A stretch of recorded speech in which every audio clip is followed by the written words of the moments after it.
All right, folks, we are live out here at Billy Allgood Field on the campus of Louisiana Christian University for tonight's ball game, the Louisiana High School Coaches Association All-Star Game.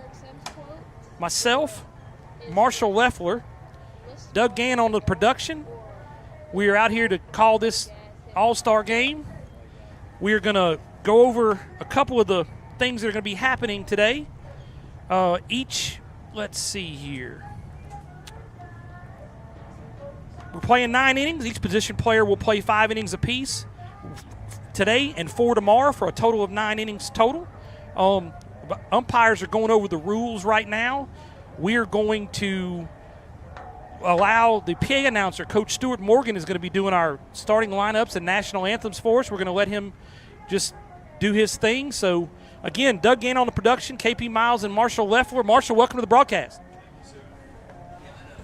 We did not know if we were going to be able to get this game in all regular season, KP. We just had clear skies and a drought, and then the postseason comes up, and every week we're wondering if the clouds are going to move in or out. But I think we should get it done this weekend. We didn't miss a game, so we're going to step away and let Coach Morgan do his thing. I'm going to put my microphone over there, and we'll be back in just 1 minute.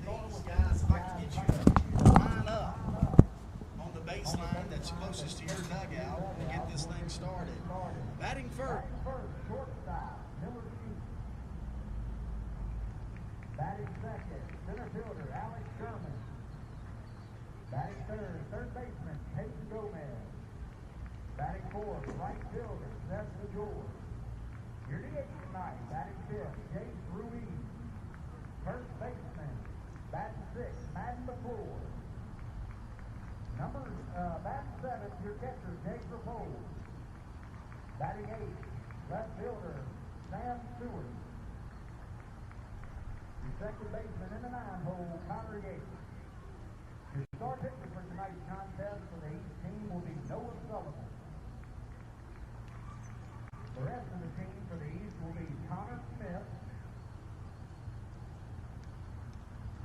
Gavin Pope, Mace Martin, Grant Gurney, Camden Sisicurley, Deron Cincinos, Branson Lamont, Sergio Spatillo, Bryson Ballet, Kate Thomas, Jaden Hill, Drew Browning, Riley Sinclair, Jaden Ard, and Blaze Dunn.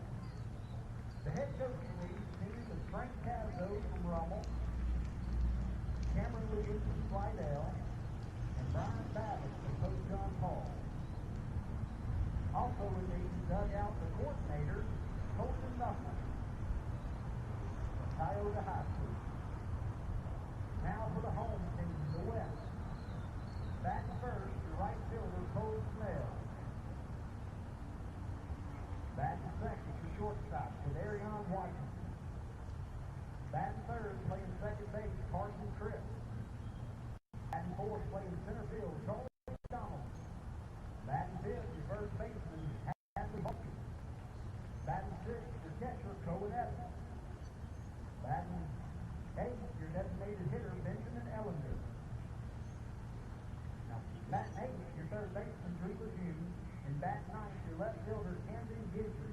The starting pitcher for tonight's team, Alex Richardson. The rest of the team, please line up on the first base line. We got Landon Brewer,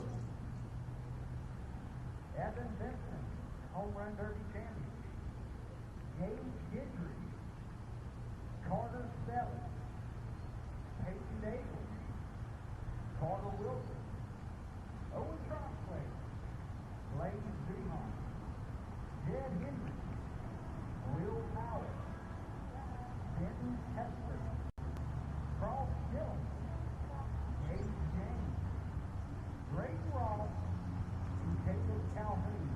Your head coach to the left from ERAD, Coach Jeremy Picard. Assistant coach David Jordan from EBAR.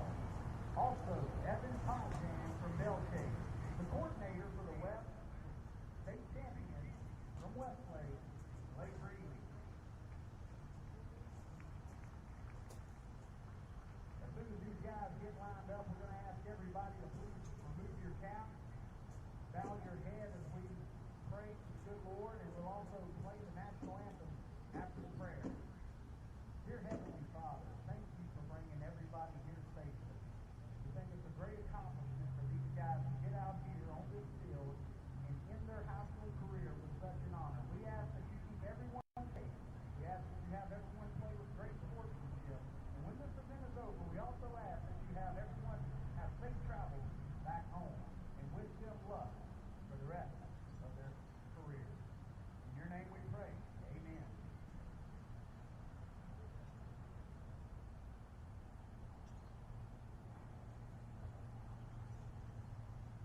All right, folks, we're back out here live at Billy Allgood Field on the campus of Louisiana Christian University.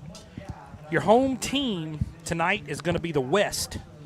The visiting team is going to be the East. Once again, Doug Gann on the production, myself, KP Miles, and Marshall Leffer on the call. So your starting lineup for the visiting East team: Miller Sheets, Alex Sherman, Peyton Gomez, Seth DeGeorge, Jace Ruiz, Madden McClure, Jack Rapolo, Sam Stewart, Connor Yates is going to be taking the field for the home team, the West. Right field, Cole Snell. Shortstop, Jadarius Washington. Second base, Carson Crisp. Center field, Charlie Donaldson. First base, Hadley Hardesty. Catching tonight, Cohen Evans. DH, Benjamin Ellender. Third base, Drew Lejeune, and Camden Guidry is the left fielder. Starting on the mound tonight for the home team is Alex Richardson. I'm like Marshall. I didn't think these games were going to get here and wasn't sure the weather was going to hold all, Marshall, but I'm sure I'm glad that it did.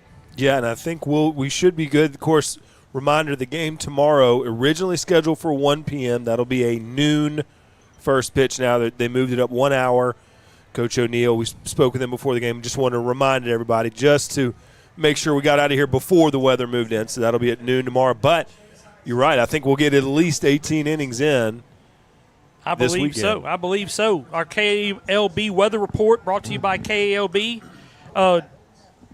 It's about 89 degrees, a little warm out here. Slight wind blowing. Chances of rain are very low for today and tomorrow, so it looks like we're going to get everything in. Marshall, give me your thoughts on some of the research you've done on these young men. Well, seeing many of these players, a lot of them were down in Sulphur just a few weeks ago. I know Cole Snell leading off. He played here in town a couple weeks ago towards the end of the regular season, and I think he had about 6 RBI in a win over Grace Christian. So, I mean, right off the bat, you'll see guys that I've already seen this season that have played really well. And it's a good kind of talking to Coach O'Neill before the game, good senior showcase, just a good opportunity to, like was mentioned over the PA before the game, give these guys one more chance to get out on the diamond. You see Westlake, you see, guys that won championships just a couple weeks ago, one more game, and so they'll get it here tonight. Speaking of that, in the third inning, we're going to have a special guest up here on the broadcast. Atlanta Falcons Hall of Fame player Todd McClure will be up here in the third inning. In the fifth inning, Todd's son Madden is playing in this ball game. In the fifth inning, it'll be Ben Sheets, father of Miller Sheets. So leading off, speaking of that, is Miller Sheets right here as we start off the game. First pitch is in the dirt for ball one. Miller Sheets leading off the game. Well, tell us a little bit about Miller. Yeah, Marshall. Miller was Mr. Baseball in the state of Louisiana last year. Sterlington, the runner-up. They were the 1 seed. Got defeated by Westlake in the D3 non-select finals. He's committed to Baylor. Yep, I saw that. 1-0 pitch here from from Richardson to Sheets. 2 balls, no strikes. Yeah, Miller's dad, Ben, is on that coaching staff. Got a state championship, got a runner-up. Yep. And will be joining a good Baylor program, had a winning record this year. That's ball 3. From what I understand, every pitcher will pitch 1 inning. I believe they have 9 on the roster. They'll each pitch an inning. So this first one, 3-0 pitch here from Richardson. That is a 4-pitch walk to Miller Sheets to lead off the ball game. Going to bring up Jadarius Washington, the shortstop. No, I'm sorry. Alex Sherman. Should be Alex Sherman. I'm sorry. Wrong side. Alex Sherman, the center fielder. Your center fielder from St. Martin's Episcopal, Alex Sherman. Yeah, Sherman, the team captain for St. Martin's, left-handed pitcher. There's a ball. Yep. So no balls, 1 strike here to Sherman, the center fielder. That is in there for strike 1. 1 ball, 1 strike here to Sherman. They were the 4 seed, got actually upset by Blue Gators of Ascension Episcopal in the postseason. Miller Sheets with a conservative lead off of first right now. Gomez in the hole. Sherman at the plate. Swung on and missed, off-speed pitch. So 1 ball, 2 strikes here Richardson ahead on Alex Sherman, the center fielder. Nobody down in the first inning.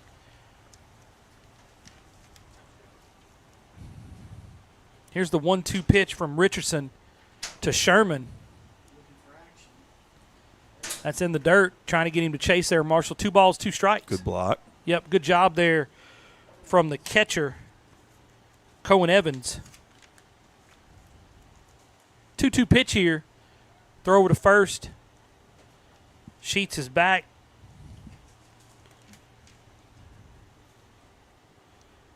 Two balls, 2 strikes.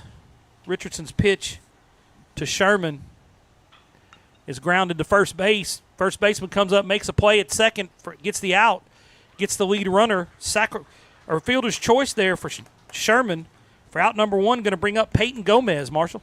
Peyton Gomez out of Mandeville, senior for the Skippers. He's committed to Bishop State. Bishop State. Where is Bishop State? You know? That is in Alabama. They're part of that Alabama junior college conference in there. All right. And Division II.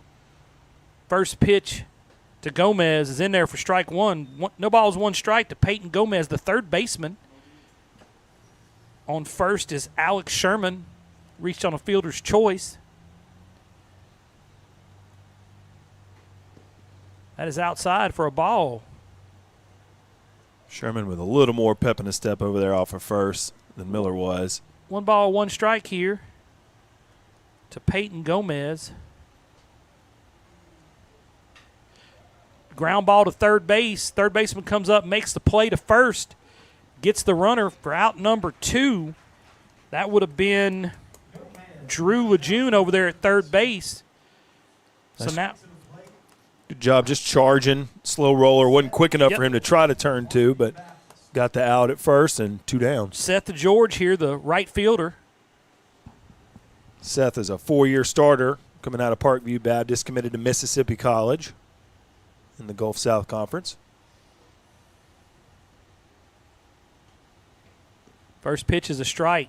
No balls, 1 strike here to Seth with 2 outs. Richardson looking to get out of this inning.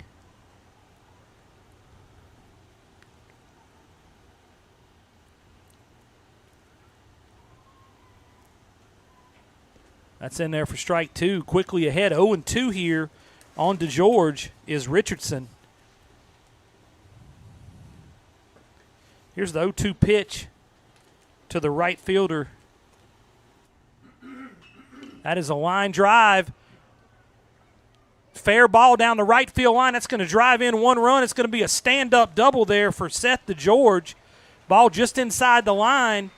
Good job there from DeGeorge there, Marshall. Sherman scores the run. And that ball, just down the right field line. A little bit too much of the plate there on an 0-2 pitch there, Marshall.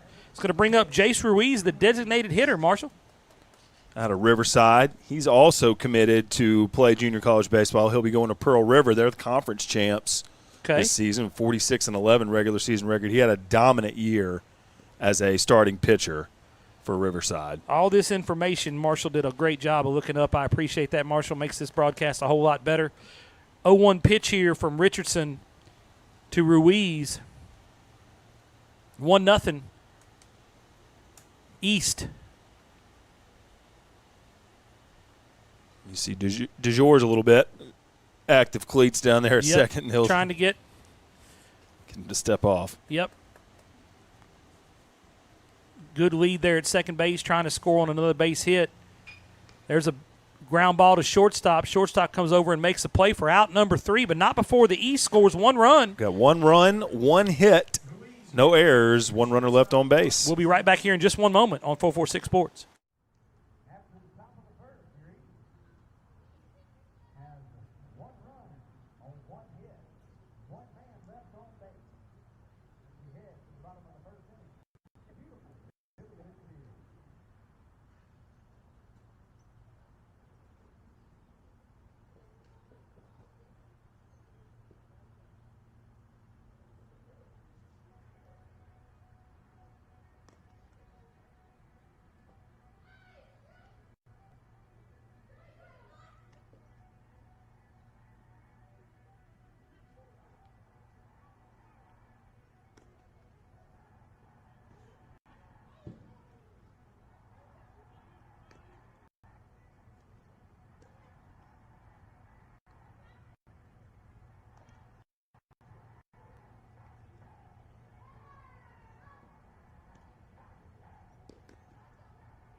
All right, back out here at Billy Allgood Field for the bottom of the first inning.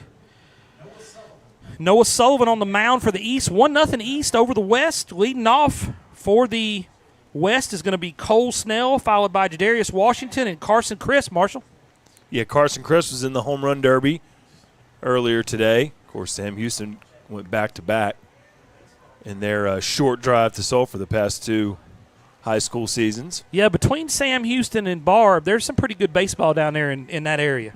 You cannot overstate that enough. Right. Of course, mentioned the 1 seeds had a really rough time. Yes. It was really the year of the 2 seeds, Sam Houston being one of those. Yep.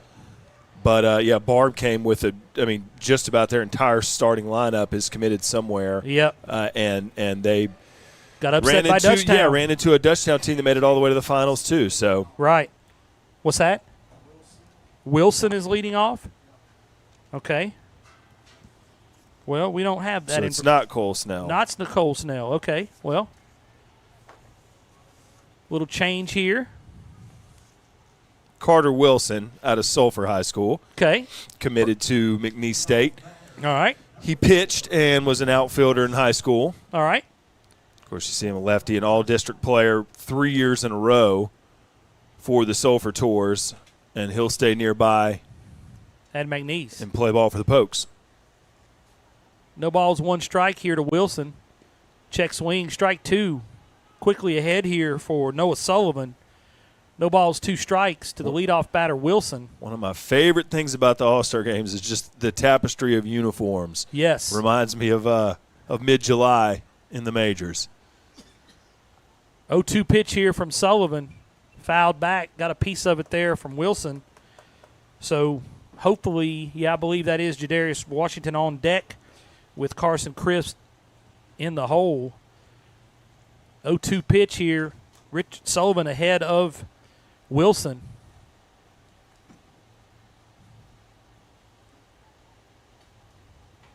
That is in there for strike 3. Out. Goes down looking for out number 1. That's going to bring up the shortstop, Jadarius Washington. Speaking of Barb, he's a Buccaneer grad. Okay. He's got to be going somewhere. Where's he headed to? He is uncommitted, believe it or not. Wow. Okay. Washington. Like we mentioned, much of their starting lineup, I think they have one going to Texas A&M, if I remember correctly. And first pitch is a strike. No balls, 1 strike here. Sullivan working ahead in the count here early, Marshall.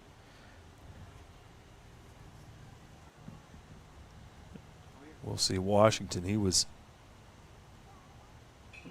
that is swung on and fouled back. one of those guys down there pregame. A lot of these guys know each other, through different, summer leagues, things like that. But he was holding court for sure. Right. People, all the All-Stars were glad to see Jadarian down there pregame. Well, that's – so ahead here 0-2 is Sullivan.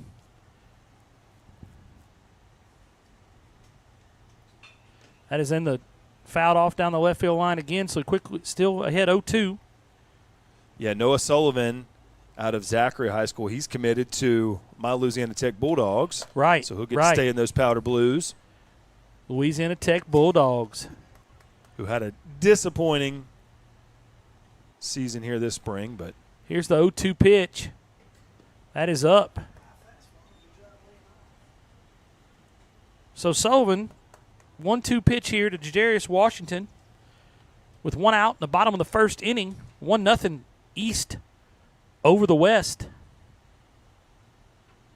That is outside for 2 balls, 2 strikes. Tried to frame that one. Did a He nice did. job of doing it, but didn't quite get the call.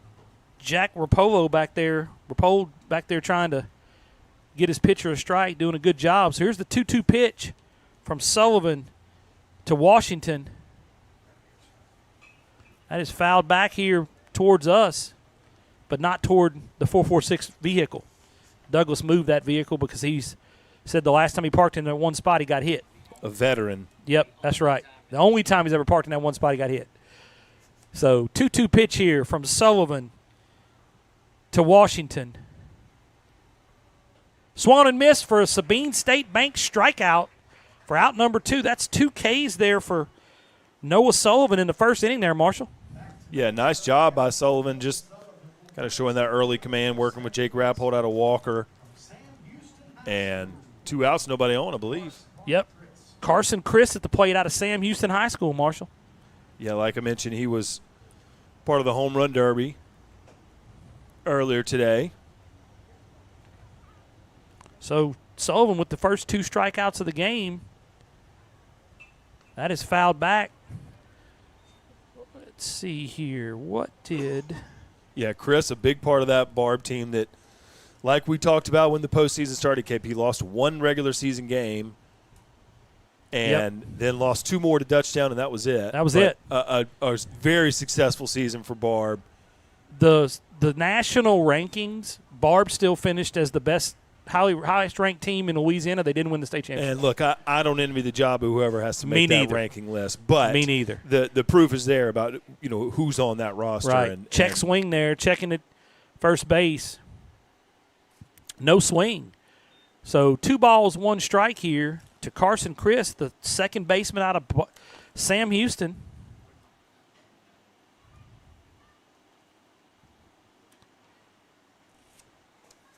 That is a ball. 3 balls, 1 strike. Sullivan looking to go 1-2-3 in his inning of work here.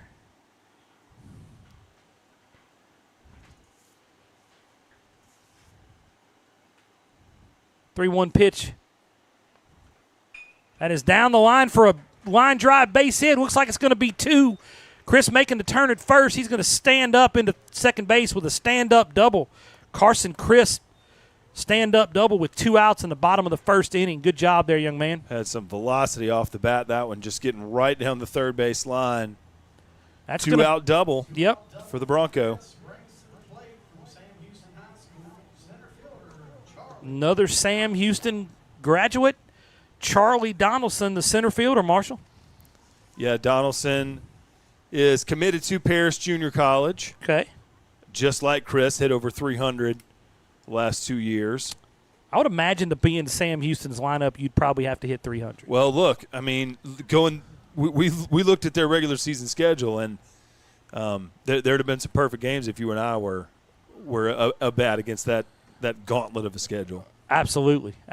They, Sam Houston peaked at the right time. It was looking like a Sam Houston Barb, monster matchup in the finals, and Dutchtown and then Sam Houston lost the first game to Dutchtown and then beat them 2 in a row.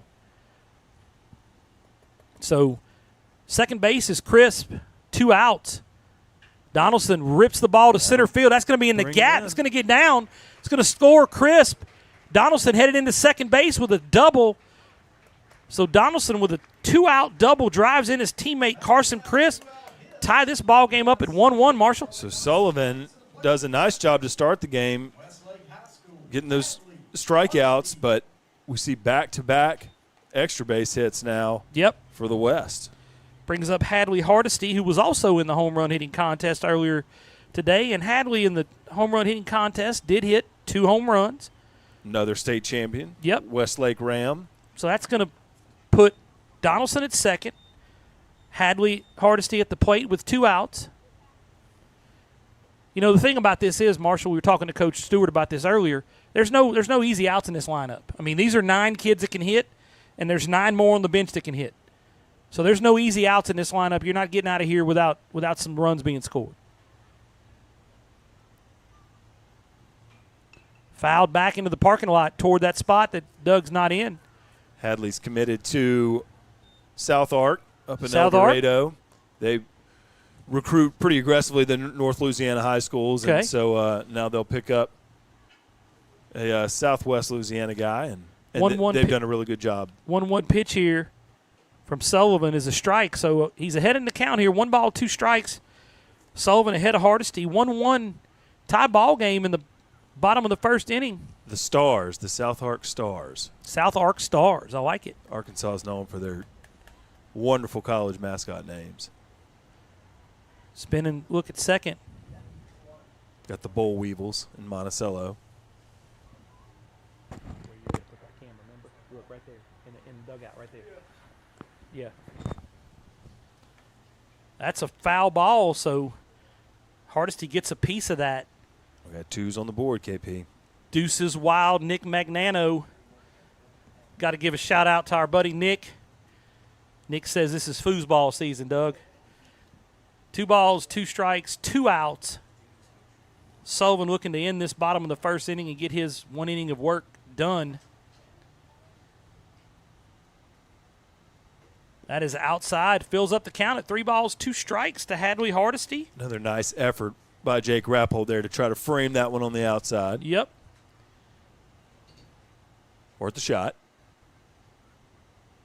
Full count now. Full count. Well,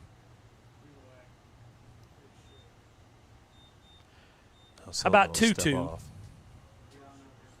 It was 3-2, but anyway. 2 balls, 2 strikes.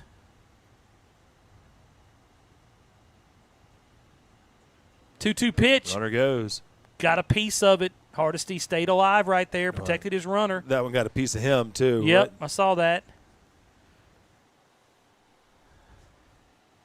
Yeah, so a little hit and run with 2 strikes. 2 balls, 2 strikes, 2 outs. 1-1 here in the first inning, the West versus the East.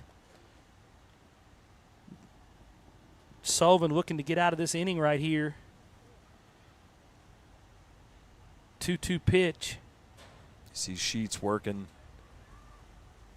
That is hit to second base. Second baseman comes up, makes a play. That is Connor Yates for out number 3, but not before. 1 run, 2 hits, no errors, 1 runner left on base. At the end of 1 complete inning of play, your score, the East won, the West won. We'll be right back here in just a moment on 446 Sports.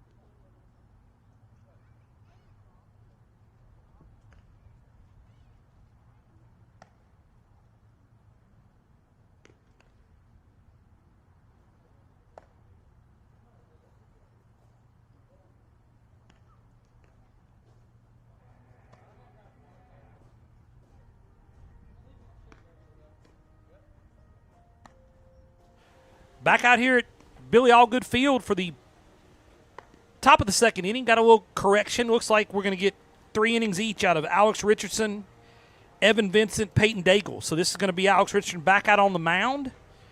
Coming up is going to be who, Marshall? Madden McClure, another Zachary Bronco. Okay. Infielder. Madden McClure, Jake Rappold, and Sam Stewart. We are going to have Madden's dad, Todd, up here in the 3rd inning. Give us a little information, maybe get an idea where Madden's going to go and play baseball at.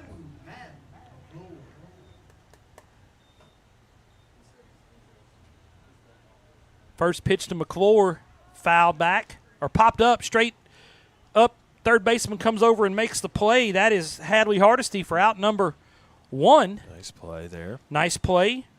Got our replay going over here from our czar of production, Mr. Douglas Gann. Seen a couple good plays at third tonight. Yep. That'll bring up the catcher from Walker, Jake Rappold. Okay. Where's Jake going to play baseball, He is Marshall? uncommitted, but with that 1.9 pop time that his coach told us about, maybe not for long. Right. Right. Jack Rappold, the catcher. 1-0 pitch, swung on and missed for strike 1. 1 ball, 1 strike here to Rappold. With Sam Stewart, the left fielder, on deck. Down there in that district with Live Oak where Yep. Coach Briggs used to do battle. That's right. 1 ball, 1 strike here. That's in there for strike 2. 1 ball, 2 strikes to Jack Rappold, the catcher, with 1 out in the top of the second inning. That is swung on and missed for a Sabine State Bank strikeout for out number 2. Yeah, you just see the swing and strike there, just 2-strike heat, nothing to it. Brings up Rappold Sam unable to catch up. Stewart, the left fielder, Marshall. Yeah, Stewart, one of a couple Class C athletes playing out of Family Christian in Baton Rouge. Ball one there to Stewart. Stewart going to play baseball anywhere? He is not. He Okay. he's basically a 400 hitter for FCA. They've had a lot of success in Class C and Division 5, and not just in baseball, but I believe they were the 2 seed this past year. They actually beat Plainview, who features the other Class C athlete here today. 1 ball, 1 strike here to Stewart. That ball is grounded back to the pitcher. Looks like it's going to be an easy play for Richardson. Yeah, and I really like that underhand motion. Just getting good charge, good angle to the ball, not trying to overdo it. You can see gets to the line, determines it's going to go fair, not overdoing it there, just right. scoop to the first baseman for out number 3. No runs, no hits, no errors, nobody left on base. At the end of 1.5 innings of play, 1-1 is your score. We'll be right back here in just one moment on 446 Sports. Get all the pictures from tonight's contest at Game Day Graphics. All you have to do is scan the QR code. You can find all the pictures of your athletes as they compete here this evening.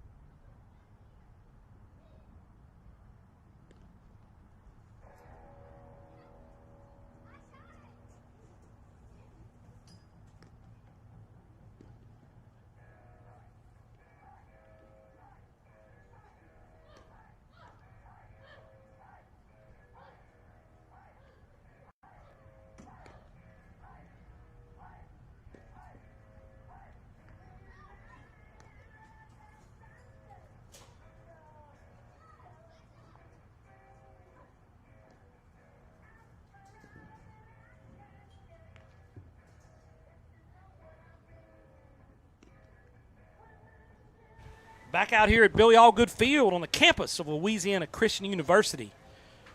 Doug Gann on the production, KP Miles and Marshall Leffler. Bottom of the second, Noah Richard Sullivan is back out on the mound, Marshall. And who's he going to be facing? He'll be leading off against Cohen Evans, who's a catcher out of Catholic High, New Iberia. Okay. Got some offers, not committed.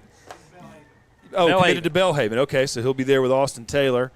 And Catholic New Iberia, of course, they've been extremely successful during his high school career.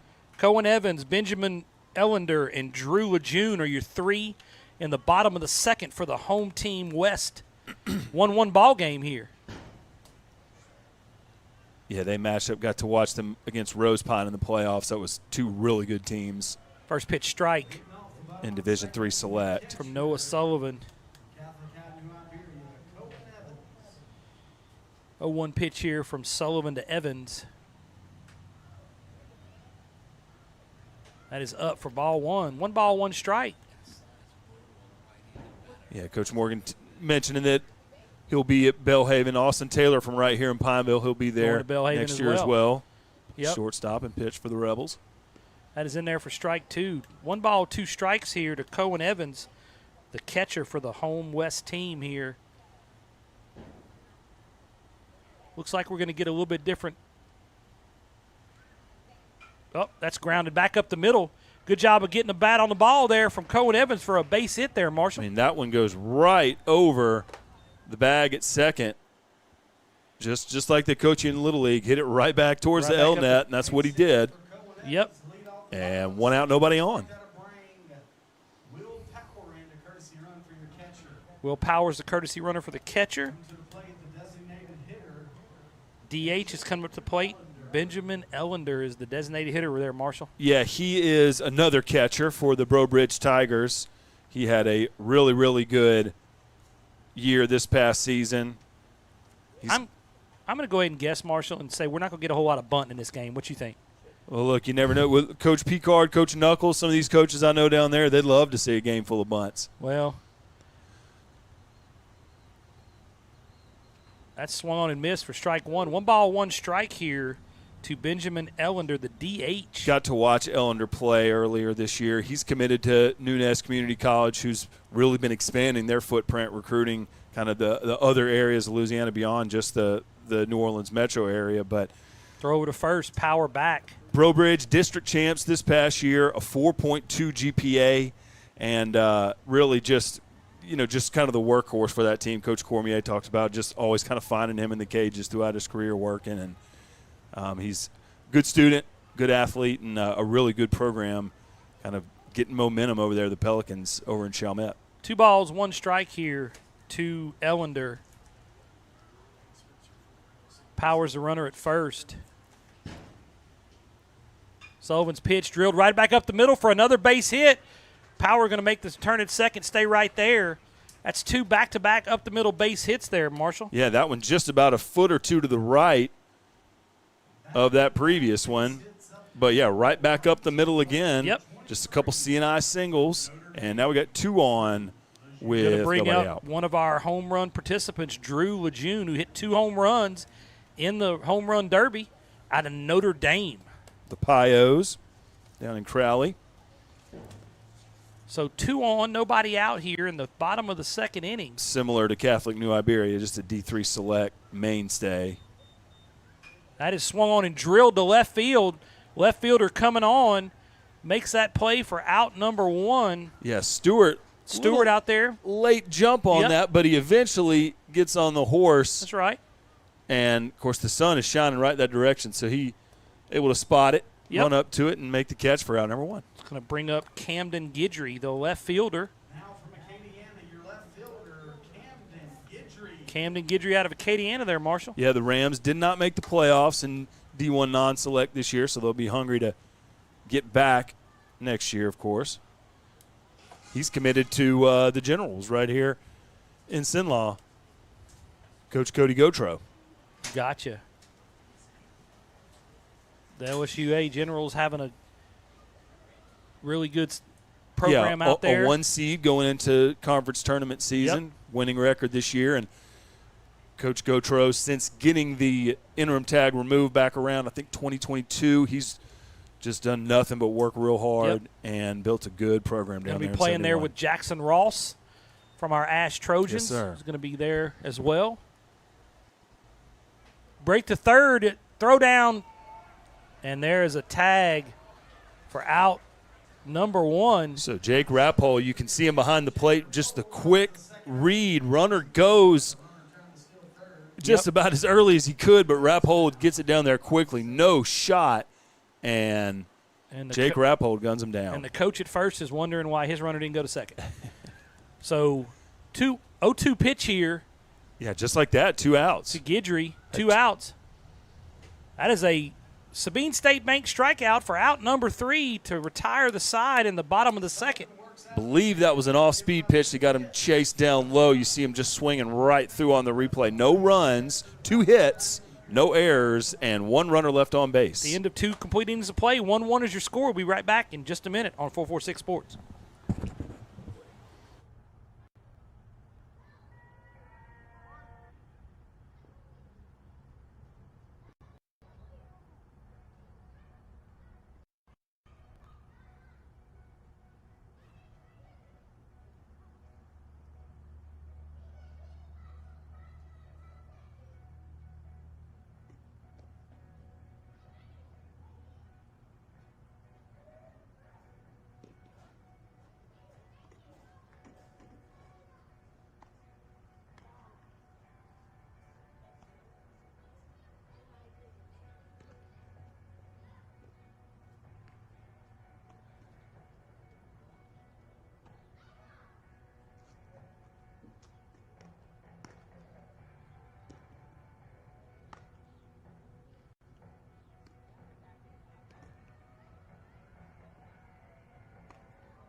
All right, folks, we are back out here at Billy Allgood Field with a special guest in the press box, the father of Madden McClure, Todd McClure. And I'm Todd. I'm going to go a little bit about, LSU 95 to 98, 13 years in NFL, but I know you're up here to talk about Madden and not about you. That's right. So tell us a little bit about Madden. Tell us about his baseball career, and maybe give us a little hint on where he might be going to play baseball. Yeah, he's been fun to watch. He's a kid that was, at a young age, wasn't a very good baseball player, and then put in the work and, had a good high school career. And he decided on the way here that he's going to go play with Coach Sherman at Delgado in New Orleans, and he let Coach Sherman know that on the way to the game. So breaking story here on 446 Sports, Madden McClure is going to be down in New Orleans playing at Delgado Junior College. Thank you for letting us know that. and Madden just made that decision here a little while ago. Yeah, he did. He went on a few visits Okay. this past week, and he was real comfortable with Coach Joe and that program. A lot of history in the state of Louisiana, down there in New Orleans, and looking forward to seeing what he's going to do. Well, at least you won't be very far. You can go down there and watch him, and be part of all that. Catch some Saints games, I'm sure. But I know you're a Falcons guy. My bad. So, tell us a little bit more about his just maturation as he's gotten better.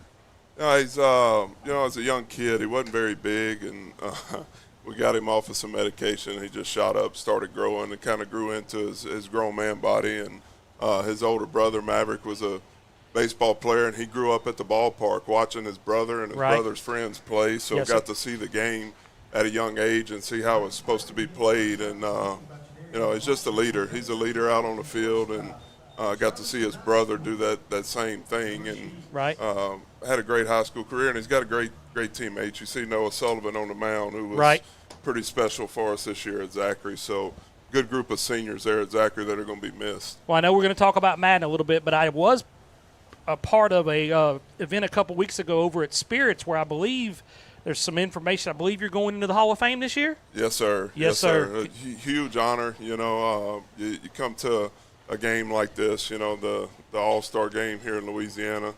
There's Miller Sheets. Boy, can play ball.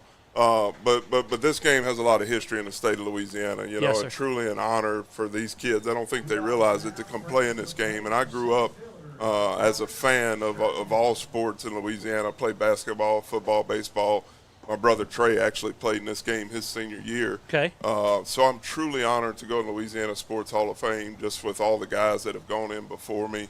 Definitely humbled, and I'm looking forward to it here at the end of June. I was listening to Ronnie talk about all the people. We think it's a football, baseball, and basketball Hall of Fame, but all the people listening to that coach from that had been coaching for 40 years. There's so many Hall of Famers that didn't just play football, baseball, and basketball. There's so many other sports around here.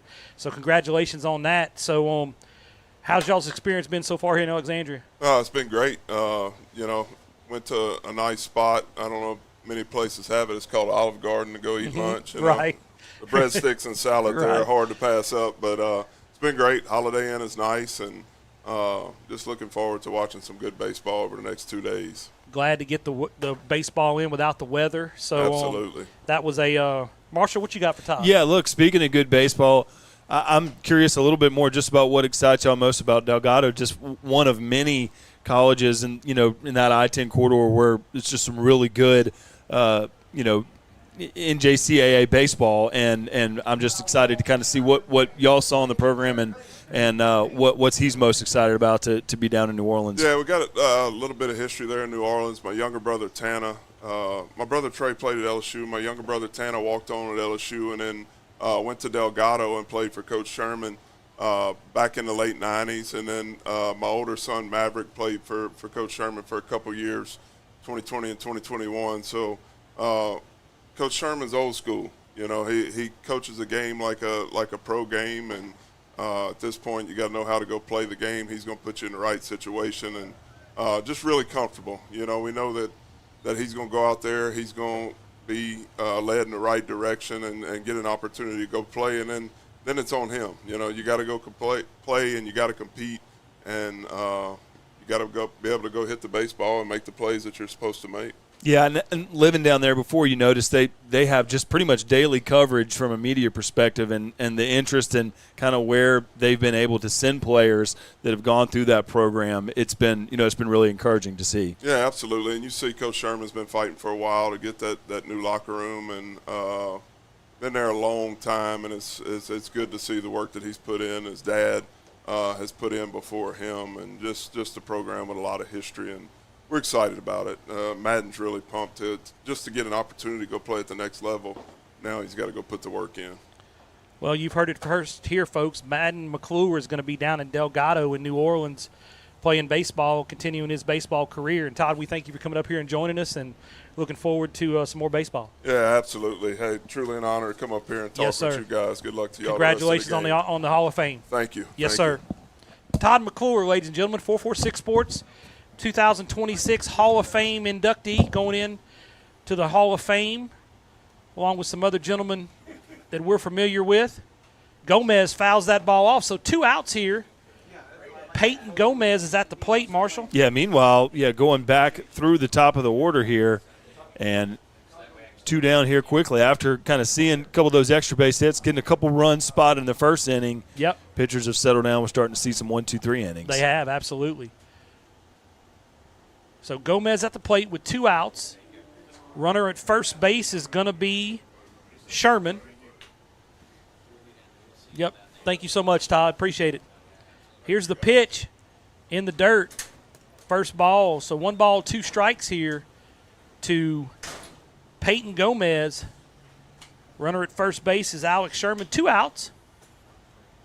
Never know who you can get to meet up here, Doug. Todd McClure, 2026 Hall of Fame. And coaxing out a recruiting scoop. Yes, how about recruiting you, scoop KP? on 446 Sports. That's my first one. Man. That's my first one. That's right. No charge. Nope, that's right. That's right. That'll be a post here shortly.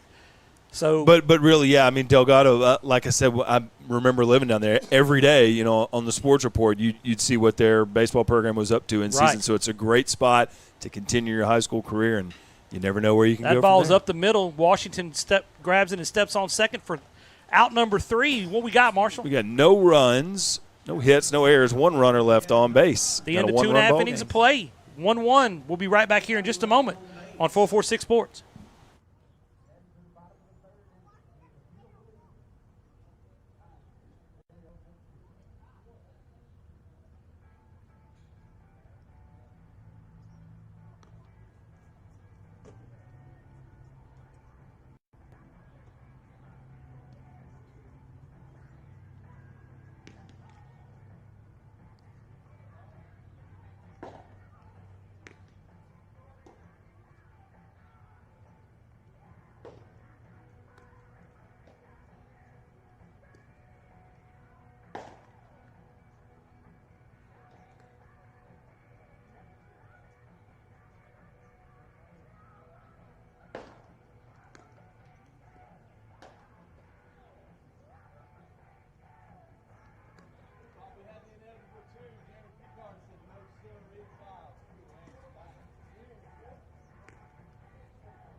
All right, folks, back out here at LCU for the bottom of the 3rd inning. Noah Sullivan still on the mound for the East. 1-1 here.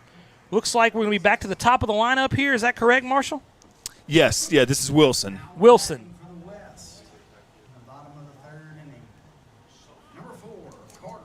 Carter Wilson leading off. Carter, I think, is 0 for 1, Marshall? Correct. Okay.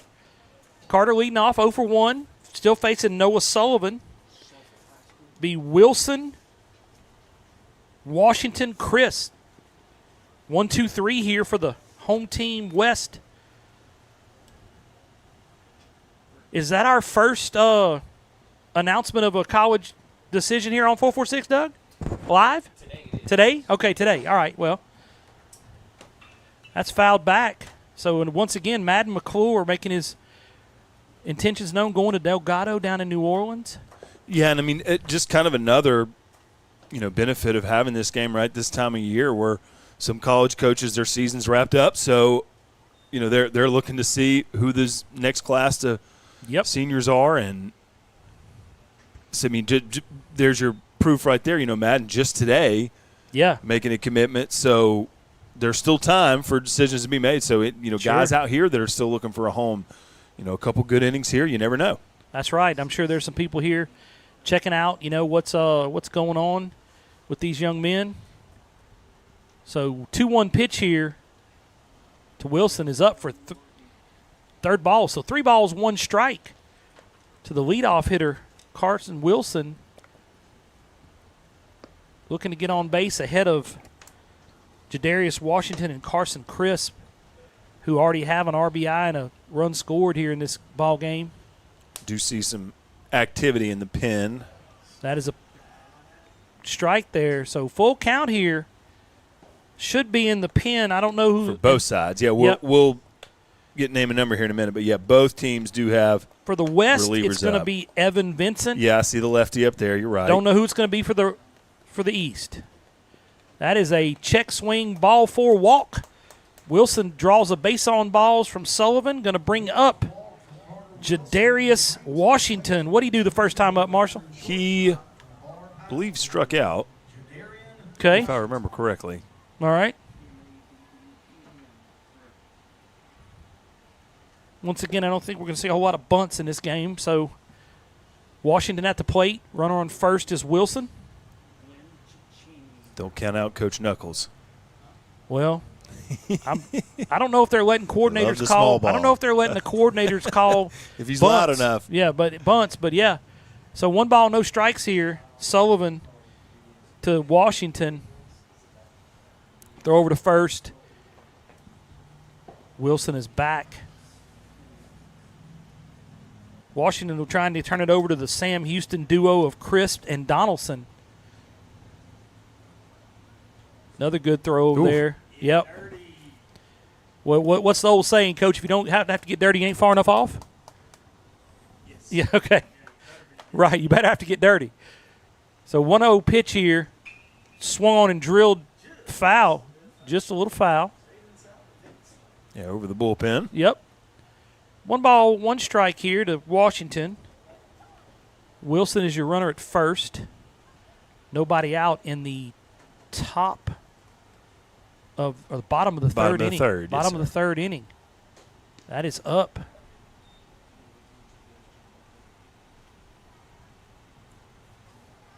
Sullivan looking to finish up his third inning of work here. Washington looking to advance this runner from first. That is a throw over to first again.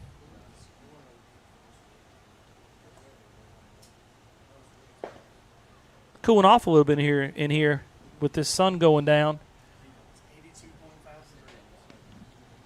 So 3 balls, 1 strike here to Washington. Wilson, the runner at first. Trying to pass this along to the Sam Houston duo of Chris and Donaldson. There it is, ball 4. It's going to put runners on first and second base for Carson Christ, the second baseman from Sam Houston, Marshall. Yeah, so now we've got, and did have first and second look for them, I believe, in the first inning when they did score that run. Mm-hmm. So nice chance for Chris to drive in a run Yep. for the home team. Just looking for a little base hit here. Should score a run. Chris is 1 for 1. Sullivan's pitch is up for ball 1. It's kind of where he's started missing here. Yep, This little bit inning, high. missing high. That his teammate Charlie Donaldson, the center fielder, on deck.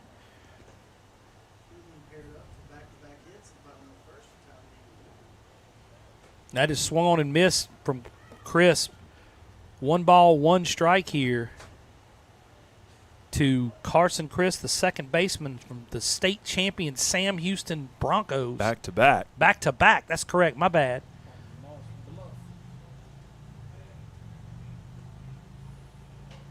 That is on the outside corner for strike 2. So 1 ball, 2 strikes here to Carson Crisp. Sullivan.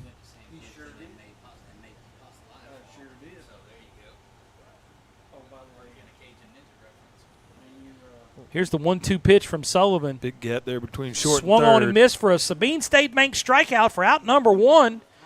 That is going to bring up Carson's teammate, Charlie Donaldson. Yeah, you see the strikeout there, the high heat. Chris trying to put it, like I said, there was a big gap there between short and third. Yep. Looked like he was trying to hit it hard on the ground in that spot, but Donaldson, I believe, is 1 for Swing and 1, isn't miss. he, Marshall? yes, he did double, I believe. Yep, doubled and scored Crisp in the first inning. So here's the first pitch from Sullivan to Donaldson. Outside for ball 1. 1 ball, no strikes. Donaldson is the center fielder. Runner at second base is Wilson. First base is Washington.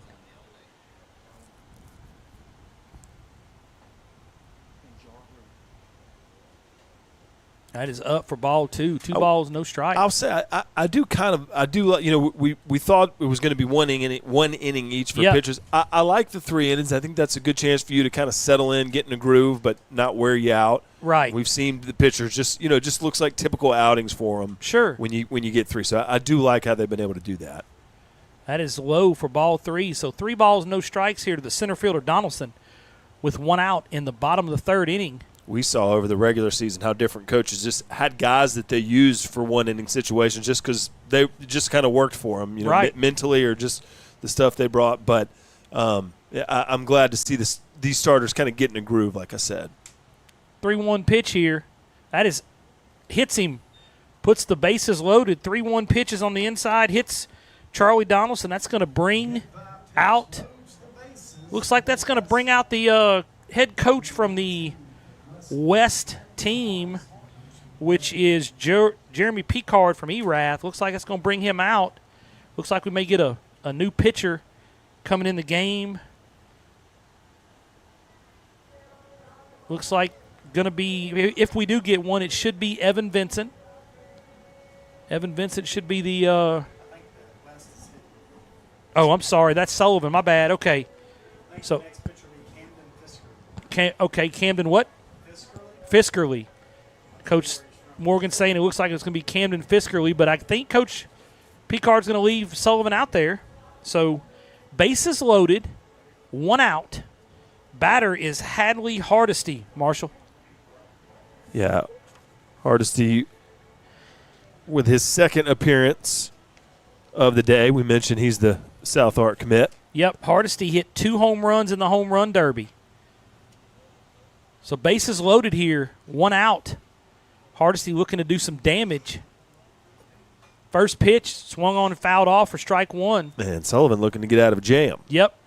1 pitch away here for Sullivan. 1 little C&I single here from driving in 2 runs for Hardesty.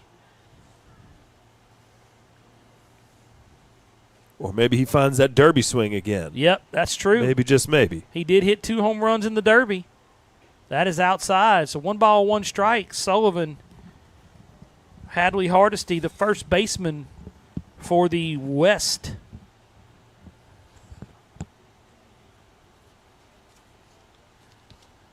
You see Sheets in towards second a little bit, so some space over there. That's a ball hit to third base. Looks like it's going to be 1 at second base. Over to first base. Double play to end the inning. And really 6 or 5, 4, 3. Double play to end the inning. Hardesty hits into a double play. look at that footwork from Yates at second base. Yep. Catching it quickly, switching those feet, changing his shoulder, squaring up to first, gets it over there. Had to do it that way to do it in time, and he did. So no runs. Got a hit, no errors, 3 runners left on base. Pitcher's best friend double play there. We'll be right back here in just a moment on 446 Sports.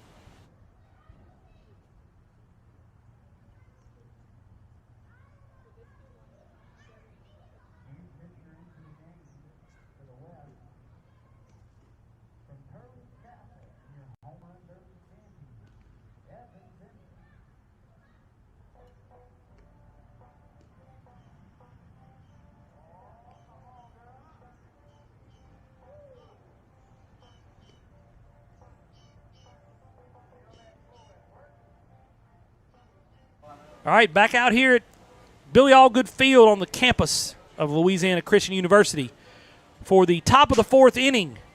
New pitcher for the home West team is Evan Vincent, Marshall. Yeah, Evan is committed to the Raging Cajuns, University of Louisiana Lafayette.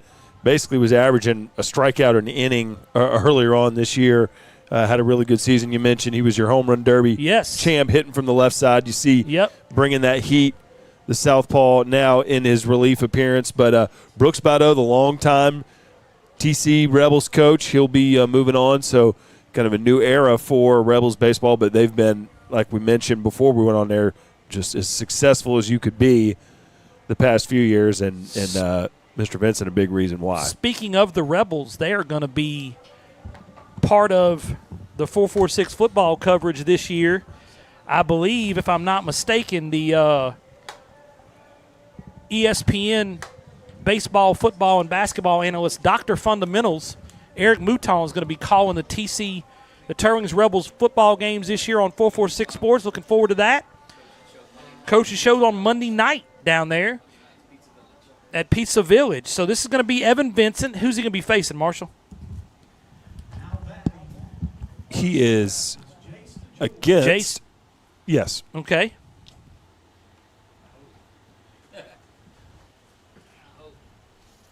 Boy, I tell you what, there's some velocity and some movement from that drop-down slot there, Marshall. Yeah, I noticed that as soon as he stood on there for warm-ups. Right. Of course, you know me. I always love the left-handed pitchers. I can see that. I can see that. So 1 ball, 1 strike here.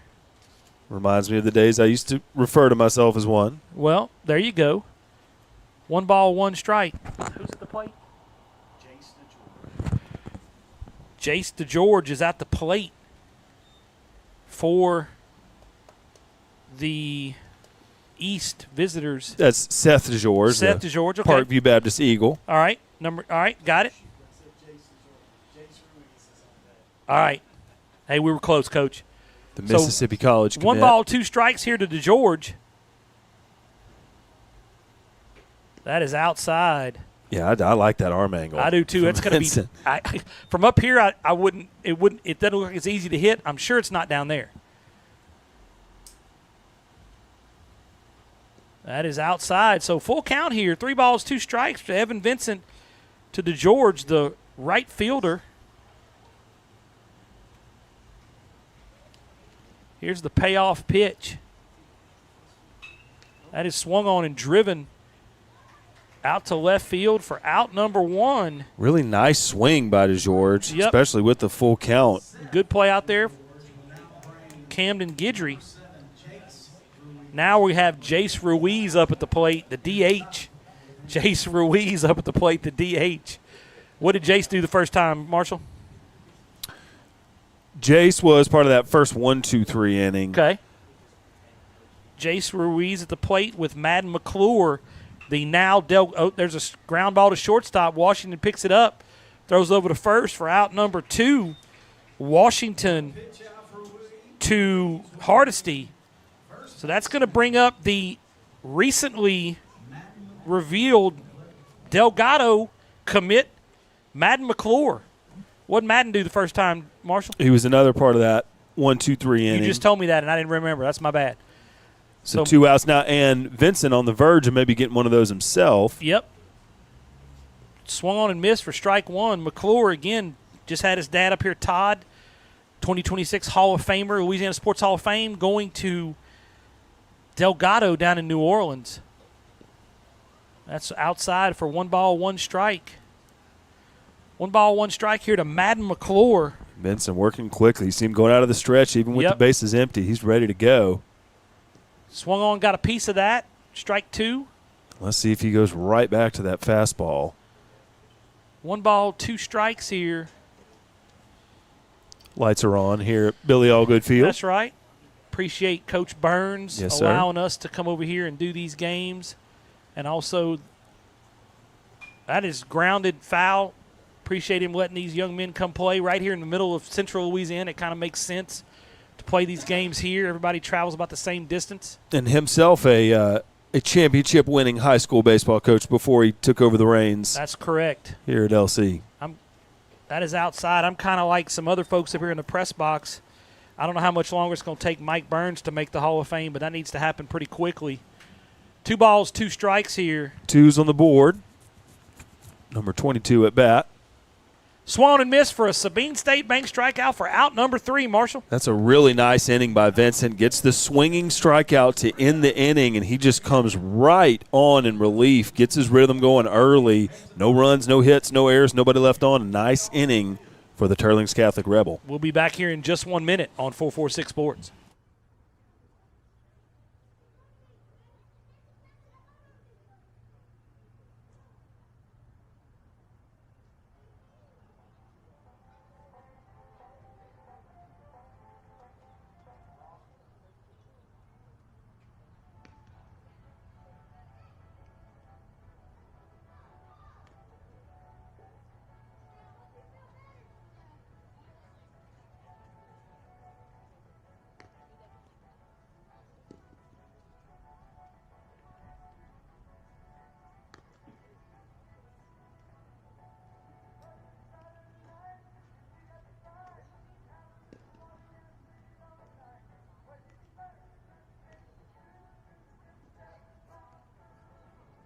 All right, back out here at Billy Allgood Field for the bottom of the fourth inning. Camden Fiskerly is the new pitcher, Marshall, for the East. Out of De La Salle in New Orleans, and we kind of talking with Tom McClure earlier about Delgado and some of their counterparts here in the state.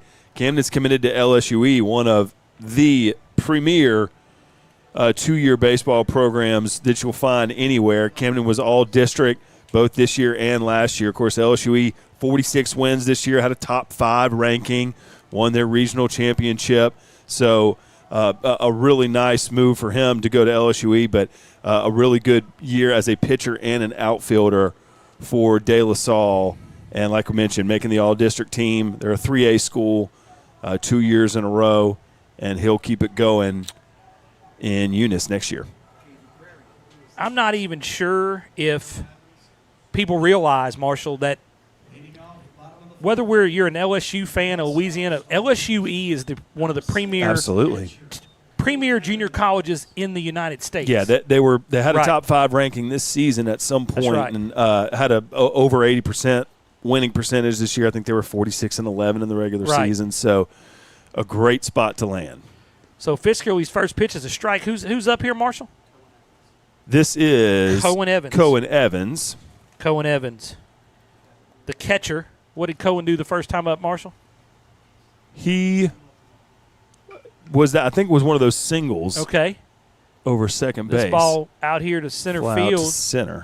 Fly out to center for Cohen Evans. It's going to bring up Benjamin Ellender. Yeah, he's singled as well. Okay, the DH. Ellender's 1 for 1. So, yeah, the Bro Bridge Tiger. Or as the folks down there call it, the Bridge. The Bridge. Kind of like Karen Crow's the Crow. First pitch is up. Ball 1.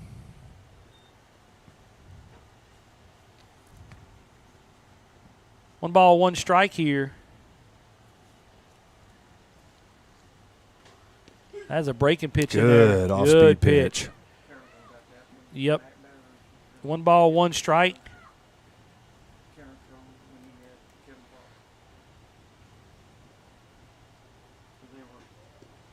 That's outside. Good job there from Jack trying to steal that pitch. Anything low and on the bottom of the zone is going to be hard to get called. 2 balls, 1 strike. That's a strike there. 2 balls, 2 strikes. I think that was another breaking pitch as well. Yep. Doing a good job locating that. 2-2 pitch here to Ellender. Center fielder up a little bit. Actually, all the outfielders. On the outside corner for strike 3. That's a Sabine State Bank strikeout for out number 2. It's going to bring up the third baseman, Drew Lejeune. Made some good plays over there defensively. And hit 2 home runs in the home run derby. First strikeout for Fiskerly. Yep. So 2 down here. Fiskerly facing Lejeune. Unlike Vincent going out of the full windup.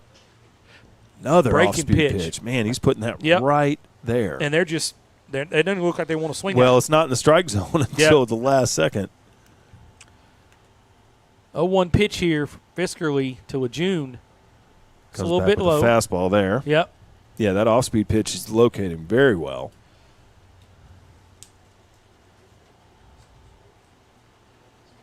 So 1 ball, 1 strike here with 2 outs in the bottom of the 4th inning. 1-1. The West and the East. That is fouled back over here in foul territory. Going to get out of play. And he looked like he timed that one up. Yep. At least a little bit better to be able to get a swing on it. So let's see if they figure out that breaking pitch from Fiskerly. Is this going to be a breaking ball or a fastball, Coach? Breaking ball. Coach Morgan's calling a breaking ball here. 1-2. Glove side down. And he dotted the fastball. Well, it's 50-50. Yeah, 6-7. 2 balls, 2 strikes, 2 outs. On the board. Coach Morgan ain't interviewing for a spot on the bench. Here's the pitch. There it is. There's the break. It was just one off. That's get over there. Ooh, made an effort. A heck of an effort. That's over there toward our camera that we were convinced we were not. There it is right there. That's right. So 2 balls, 2 strikes, 2 outs in the bottom of the 4th inning. Kind of surprised at a 1-1 game in an all-star game. I kind of thought there'd be a little more offense. But then again, for all these good hitters, these pitchers are just as good. Well, you and I have seen a lot of really good baseball games this season, even late in the season, where the scoring took place in the first inning and then there was nothing after that. So maybe we see a game like that today. Who knows? That's right. Although 9 innings today, so we'll have a 7th inning stretch. That's right. There's the pitch. That is outside. And, I reckon I do like that 9-inning call. I mean, that's what you're going to see at the next level, so might as well go ahead and get started. So here's the payoff pitch from Fisterly to Lejeune. Another breaking ball popped up over here. Right fielder has a beat on it for out number 3, Marshall. So no runs, no hits, no errors, nobody left on base. Opposite field, fly out there. And just all these outfielders today have just done a nice job making it easy on themselves. No errors for either side. And we'll go to the 5th inning. Be back right here in just 1 minute on 446 Sports.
All right, top of the 5th inning here.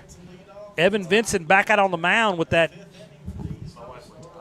lefty off the mound. Who's up, Marshall? The catcher, Jake Rapold. Jake Rapold up against the lefty, Evan Vincent. Coming up in the 6th inning, folks, stay tuned. Major League pitcher, 1999 draft pick of the Milwaukee Brewers, Ben Sheets, is going to come up here and tell us a little bit about Miller and his choice to go to Baylor. And then in the 8th inning, we're going to have a NSU commit, Tyler Martina out of Acadiana, is going to come up and tell us about going to Northwestern. He's got a little back injury, not going to be playing tonight, but he's here. So stay tuned for those as we get along here. That's in there for strike 1. So 3 balls, 1 strike to Jake Rapold, the catcher. Evan Vincent.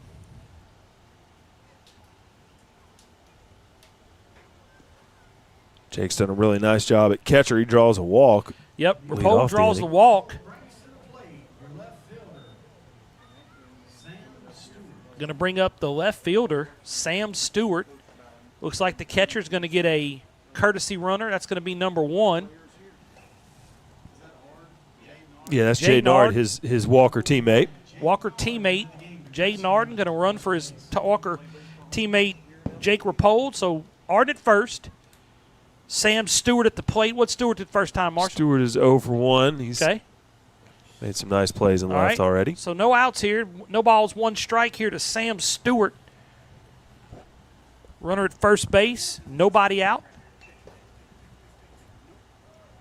That is Ard's on the move. On the move. Throw is a little high. Ard's going to steal second base. It's going to put Ard in scoring position. Yep. So no balls, 2 strikes here to Stewart. Got to choke up and protect here, Marshall. So you just saw the speed of Ard right there. Didn't really even need a good jump as fast as he was. He was down there. Yep. And you see he's got a nice lead again.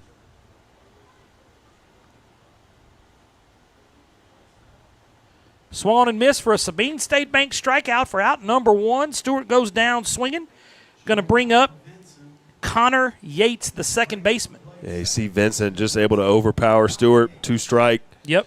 Swing and miss. He's had a few of those already.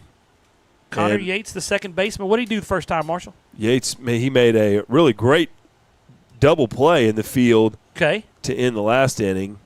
Right. He was part of that 3-seeded Cedar Creek Cougar team who will be back again next year. They've got a left-handed pitcher, Cade Luker, who's throwing in the 90s already, and he's not done in high school. So wow. Cougars will be forced to be reckoned with in D4 Select again. That gets by the catcher.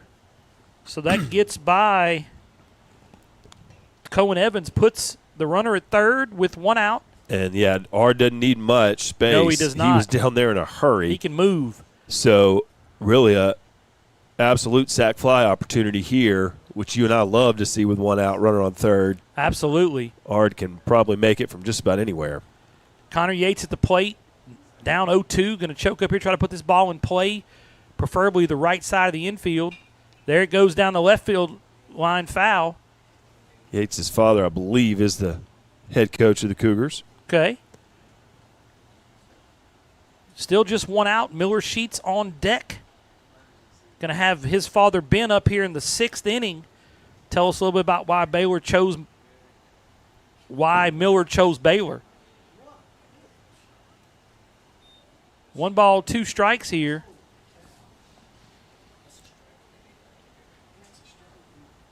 Connor Yates trying to drive in this run. That is outside. 2 balls, 2 strikes. So he's fought back, even Yep. the count here. Evened it up here. Good lefty-lefty matchup. That is swung on and missed for a Sabine State strikeout for out number 2. So you see it just kind of Top of moving the 5th. away. I agree with Coach Morgan. This Vincent kid is going to be deadly against left-handed batters down at UL. Just moving away from the zone where Yates trying to even go opposite field with it, but just a lot of late movement, especially with that arm angle, and the swinging strikes keep piling up. Brings up the Baylor commit, Miller Sheets, who takes the first pitch on the inside. Looks like it got him. So that's going to put Miller at first base and bring up Alex Sherman, the center fielder, with 2 outs. First and third, Yes, 2 outs. That's your leadoff hitter. Yep. Where's Miller led off this game? So Alex Sherman, the center fielder, is the batter at the plate with 2 outs, looking to just drive this run in from third. And getting to see Vincent here, this is a great opportunity to kind of see back-to-back left-handed hitters. Well, not back-to-back exactly, but between Miller Sheets getting hit with 1 pitch. That is hit out to left field. Drops in for a base hit to drive in the second run of the game for the East. RBI from Alex Sherman drives in. The second run of the game is going to bring up Peyton Gomez, the third baseman. Sheets is now at second base. Sherman at first with 2 outs, Marshall. Yeah, Sherman able to do with that 2-strike pitch what Yates was not, much as go the other way with it and drive in Jaden Ard. That's exactly what you look like Yates was trying to do, and Sherman able to get it done. Yep. So 2-1 here, East over the West. That is in there for strike 1. Low and away, caught the little bit edge of the corner. 1 ball, 1 strike. That also going oppo like that moves Sheets into scoring position. Fouled it off his foot. That did not feel good at all. I get aggravated watching all the protective gear that we see these kids wear now, but guess what? That's part of why they do it, because the way that this kid's throwing and all the injuries and stuff, it's hard to stay healthy out here. 1 ball, 2 strikes to Peyton Gomez. 2 balls, 2 strikes to Peyton Gomez. Looks like he went right back to that spot where he got the call previously. It's going to be the pitch that 2's on the board. 2 balls, 2 strikes, 2 outs. That is fouled off. Good. That's right. Good job there from Peyton Gomez getting a piece of it. Same approach, trying to go opposite field with it. That's right. Just put the bat in the zone, battled that off.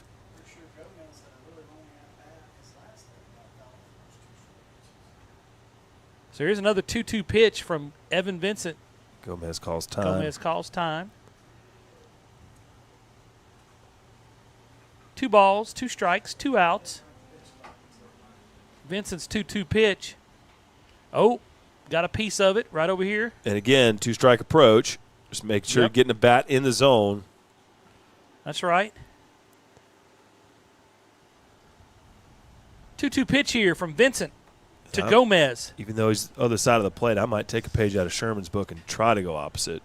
That ball is lifted out to right field. Right fielder coming on and making that play out there is Wilson for out number 3, Marshall. 1 run, 1 hit.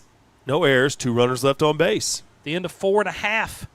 2-1 East over the West. We'll be right back here in just one moment on 446 Sports. All Stars now lead the game by 4-1.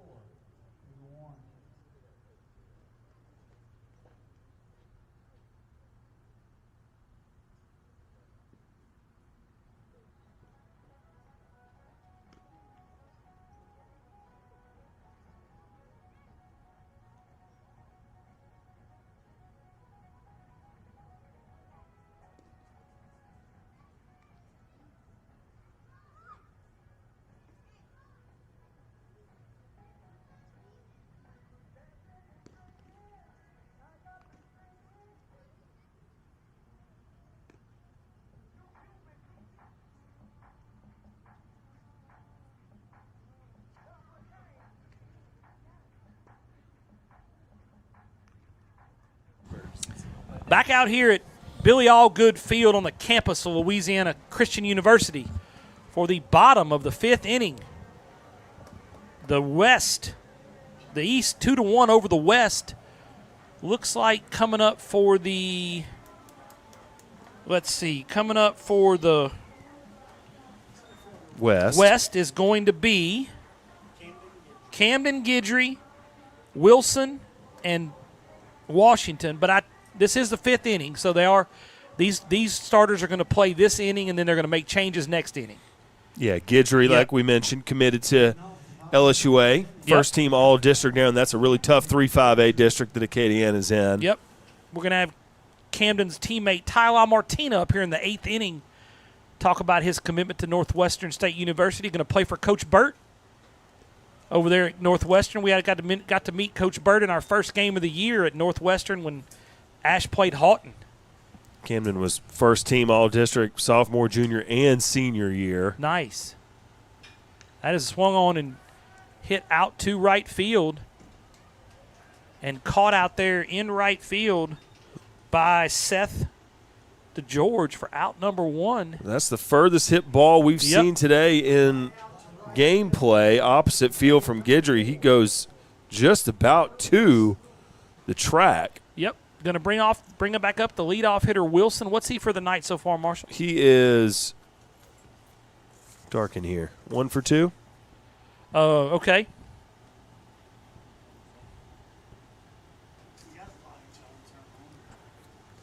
No, because it'll put a glare down here. Low on that one.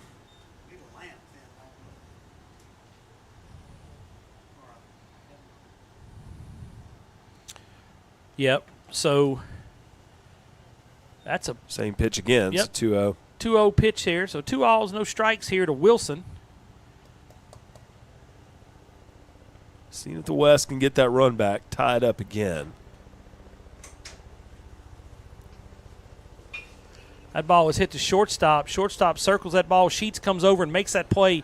That's not an easy play, Marshall. He made that look easy. But look just watch how fast he can charge the ball because the confidence he has in his glove. And he is just full speed and just picks that thing up like it's a golf ball and beautiful. And I mean, really, like you said, just makes it look easy. But nothing about that was easy. It's not easy. So that brings up Ladarius Washington, the shortstop.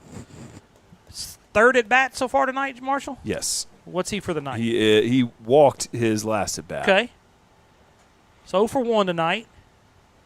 Yeah, he just makes that look easy. He circles that ball, gets his momentum and weight going this way. He just makes it look easy.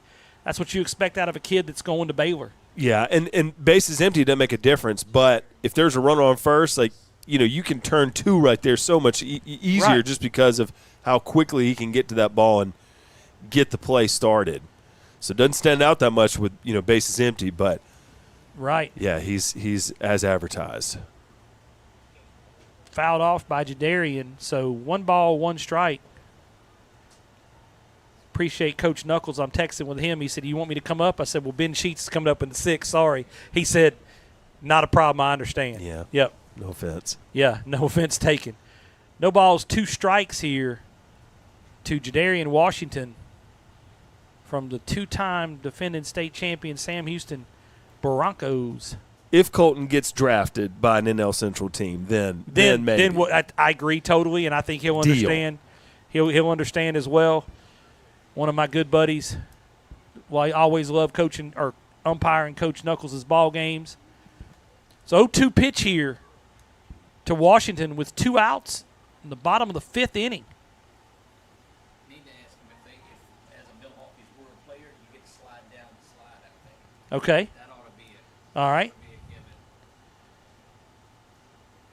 Swung on and missed for a Sabine State Bank strikeout for out number 3, Marshall. No runs, no hits, no errors, nobody left on base. Different arm angle from this pitcher, just coming straight over the top.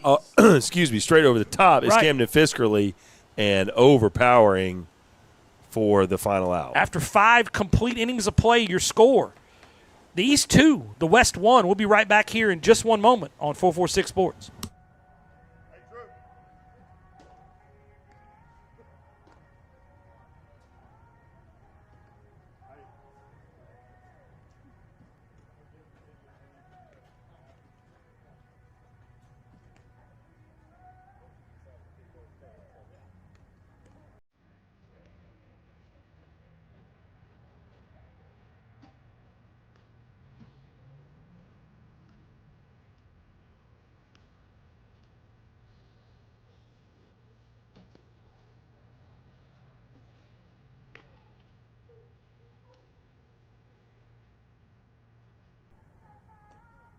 Back out here at Billy Allgood Field, we're going to have some, as we expected, some mass substitutions.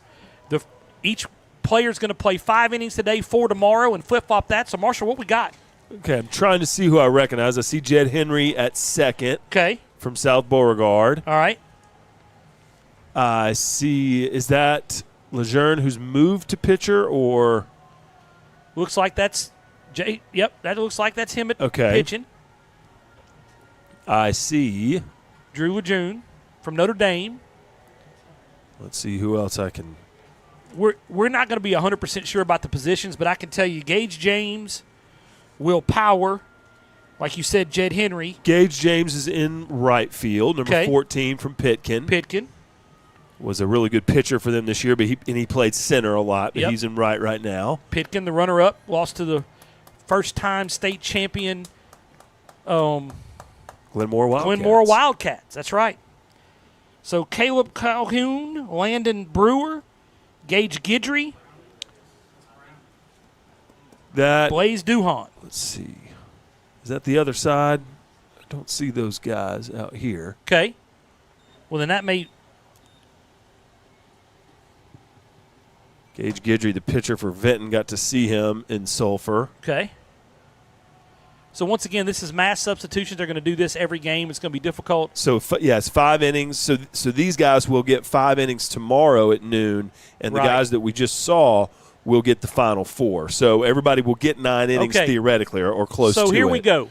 James, Power, Henry, Ross, Duhon, Trosclair, Calhoun, Brewer, Guidry. Okay. Those are the 6. Those are the 9 in for the 6th through the 9th inning. So you've got Gage James in there in right field. Yep. Power's the shortstop. Will Power is at shortstop from Turlings Catholic. Correct. Jed Henry is your second baseman Yep. from South Beauregard. That is Graydon Ross Center field. from Westlake. First base is Duhan. Blaze Duhan. Catcher is Trosclair. Is that Owen Trosclair? Yep. Okay, yeah, also a pitcher this season. Caleb Calhoun, Yep. who was another pitcher And then the left and fielder's outfielder. Guidry. And then Gage Guidry, who was another pitcher. Right.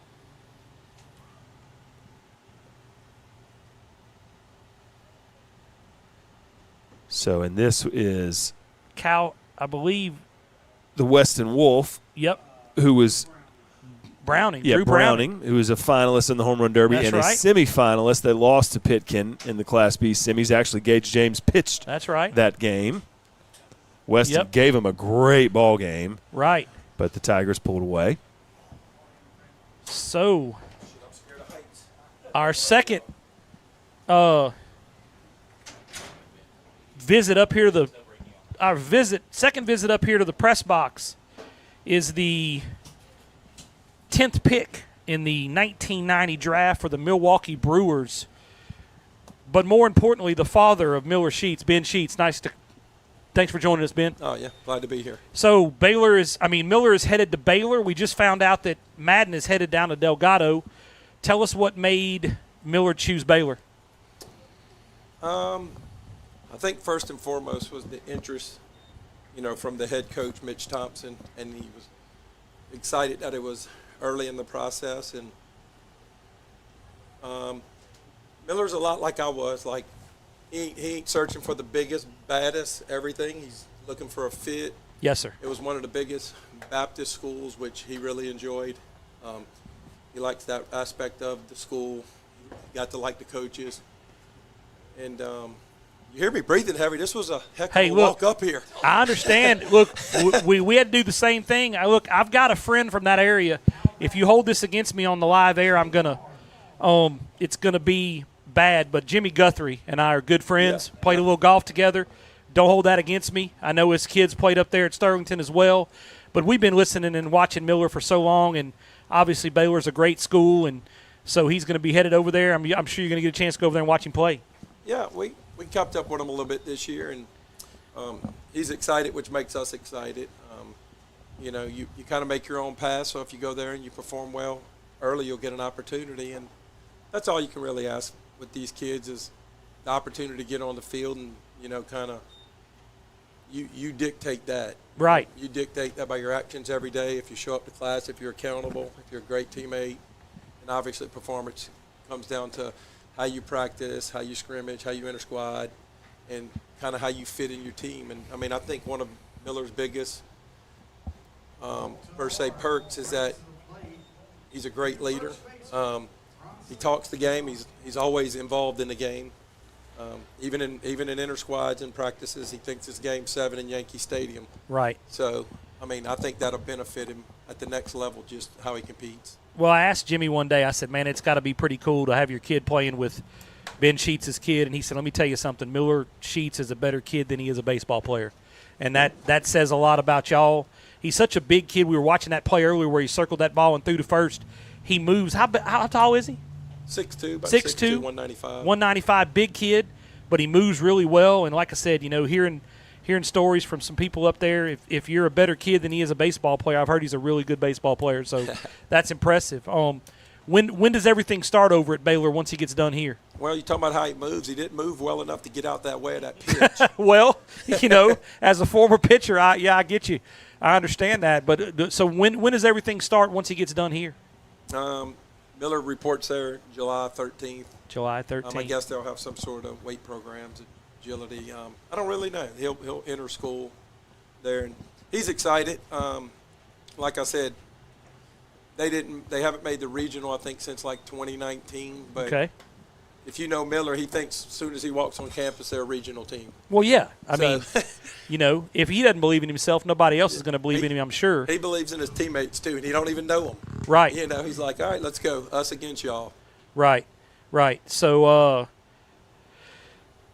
Marshall, what you got? Yeah, I remember talking to one of his teammates, Trey Birch, after the football season concluded and just about his decision to, I think it was Hardin Simmons, is where he's going to be playing. Harding. Thank you.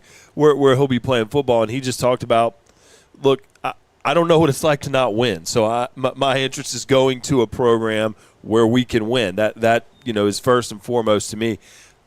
How does that mentality just kind of permeate the athletic program at Sterlington? Because obviously the success has been there the past few years, but just kind of that commitment to the administration on down to the actual boys in the locker room, to where their commitment and focus on winning championships has been just so evident the past few seasons.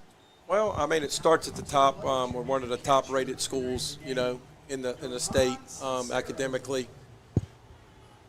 We got a great baseball program, that's proven over time. We got a great football program, proven over time. Our softball's starting to step up. Our girls' basketball's been to the Final Four the last 2 years, and if they wouldn't have had to play up into Division II, if they'd have got the chance to play in Division III like the rest of the sports, they might be sporting a couple of state titles also. We've had the boys football player of the year in Trey Birch. We've had the boys basketball player of the year in Cooper Nelson. We've had Miller was the Mr. Baseball last year. We've had Maddie Taylor miss softball the year before Miller was. So what's going on at Sterlington right now is pretty exciting. I think we're one of the best baseball schools in the state. We can pretty much play with anybody, and I mean, sometimes you win, sometimes you lose, but the ability to go out there and compete on any level, I think, is what Sterlington's doing as a whole, that they can play a 5A program in a bunch of sports and still hold their own, compete, and do what they do. There's a ground ball to short, throw over to first base for out number 3. Ben, thank you for coming up here and joining us in the booth. We appreciate it. Looking forward to watching Miller over at Baylor, and thanks for everything. Thank you. Yes, sir. Ben Sheets, ladies and gentlemen, father of Miller Sheets. Miller going to Baylor, and we appreciate him coming up here and joining us on 446 Sports. So after five and a half innings of play, still 2-1, we're going to be back right here in just a moment on 446 Sports.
Back up here,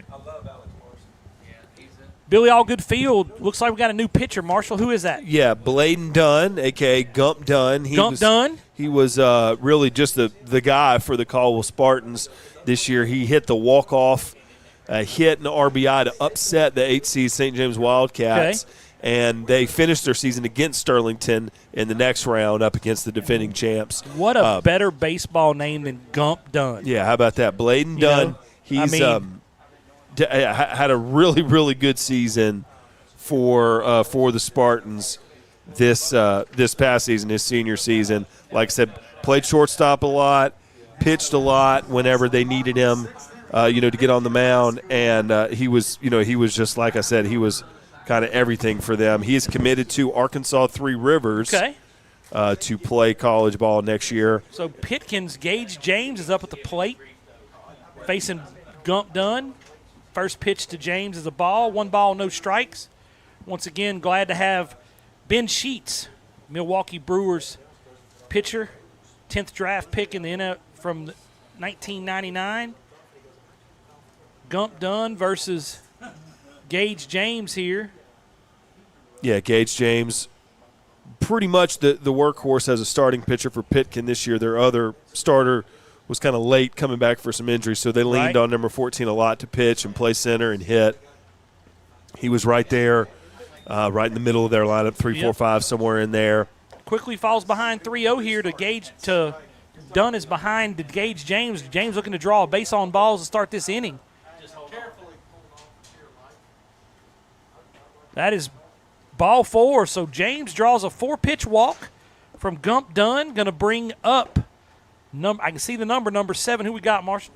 That is Will Power. Will Power. From Turling's Catholic. Turling's Catholic. Will Power. Gage James at first base. Power at the plate. Nobody out in the bottom of the 6th inning.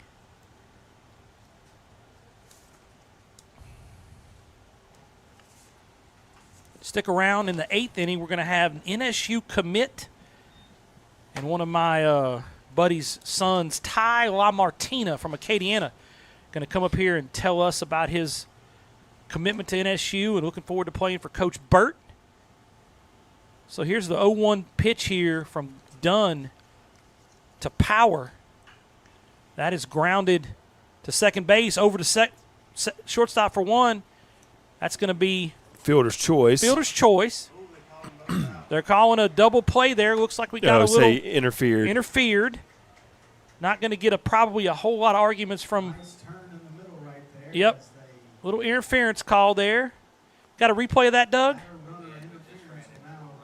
Yep. Doug's got a replay of that right here. Let's see what it looks like. Yep. Definitely got to get down there and give him a chance. That's a good call there by Blue. So 2 outs quickly. Going to bring up Jed Henry. Where's Jed out of? Marshall? Jed is out of South Bow, the Purple Knights. South Bow. He's got a state championship in his high school career 2 years ago. All right. They were the winners. First pitch from Gump is a ball. 1 ball, no strikes here to Jed Henry from South Bow. Still rocking the bleached look. Yep. 2 outs in the bottom of the 6th inning here.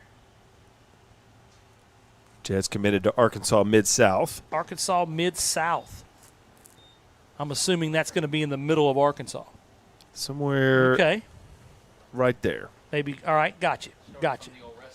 That's right. Mid-South Wrestling, that's right. Doug remembers.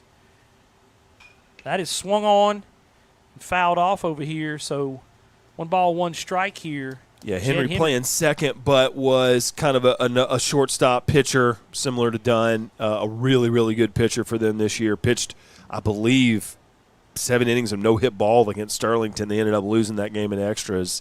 I think that was game 2 of that series. But he pitched. I mean, he was the best pitcher on the field that day. Swung and missed for strike 2. Kind of figure all these infielders are probably shortstops. You know, they're the best infielder on their team. So 2 balls, 2 strikes, 2 outs here. Deuce is wild. Gump looking to get out of this inning. And that is swung on and missed for strike 3. A Sabine State Bank strikeout, Marshall. So Gump Dunn goes with the high heat to get Jed Henry for strike 3. No runs, no hits, no errors, nobody left on base. At the end of 6 complete innings of play, your score, the East 2, the West 1. We'll be right back here in just one moment on 446 Sports.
All right, back out here at Billy Allgood Field on the campus of Louisiana Christian University for the top of the 7th inning. Looks like we have a new pitcher for the East. Marshall? Coach Morgan, we know who that is? I think that's so heading to the top. The East is batting. So that's a pitcher for the West. So is that going to be Peyton Daigle? It's somebody else. Okay. I couldn't imagine it was the name they gave me.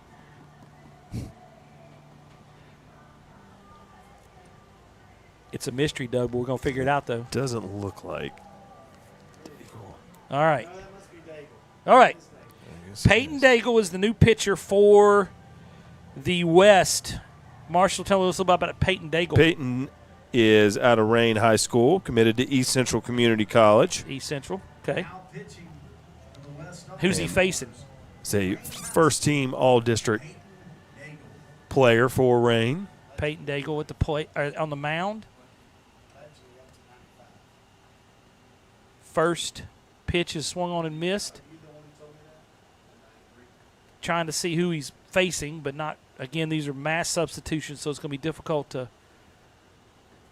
This should be. Who's hitting?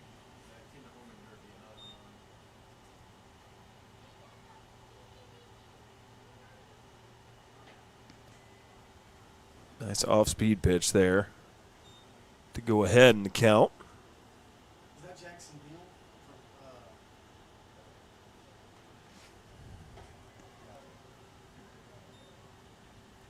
Send it in the box for the East All Stars. Jackson Hill. Jackson Hill at the plate, facing Peyton Daigle. Swung on and grounded over to second. Second baseman Henry makes the play for out number 1. Easy play for Henry. It's going to bring up Coming up to the plate now, your second baseman, Sergio Sotillo. Sergio Sotillo, the second baseman.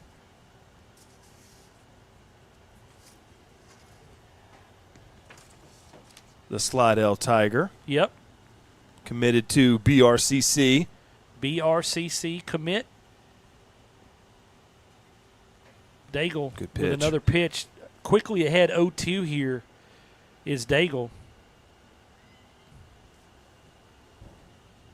T.O. batted around 350 this year. Oh, he wears that one. Where's that one on an 0-2 pitch? Daigle's not going to be happy with that. Give a shout out to Mr. Jimmy Guthrie. He's listening to us up there, or he said he was. He actually said, Marshall, he had to turn it off and just let you handle it, is what he said. So I'm just gonna be quiet. The state champion announcer, Yeah, Mr. right. Jimmy Guthrie. You Well, want a I mean, state title, you need him on the call. If they can win a state title with him, anybody can do it. So, one out here. Daigle. Another good pitch, called Yep. ball, Ball. but a good spot Who's this for at the that plate, one. Marshall? This is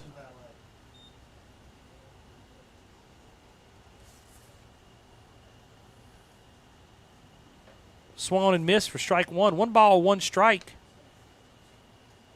Runner at first, 1 out. In the top of the 7th inning here. Daigle going to finish off this game. 7, 8, 9 is going to be his 3 innings.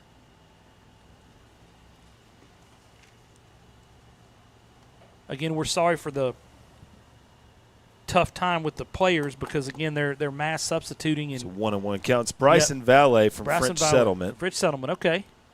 1-1 count. They lost to Westlake, the eventual state champions. They defeated the Manny Tigers. That was a good series down there in round 2.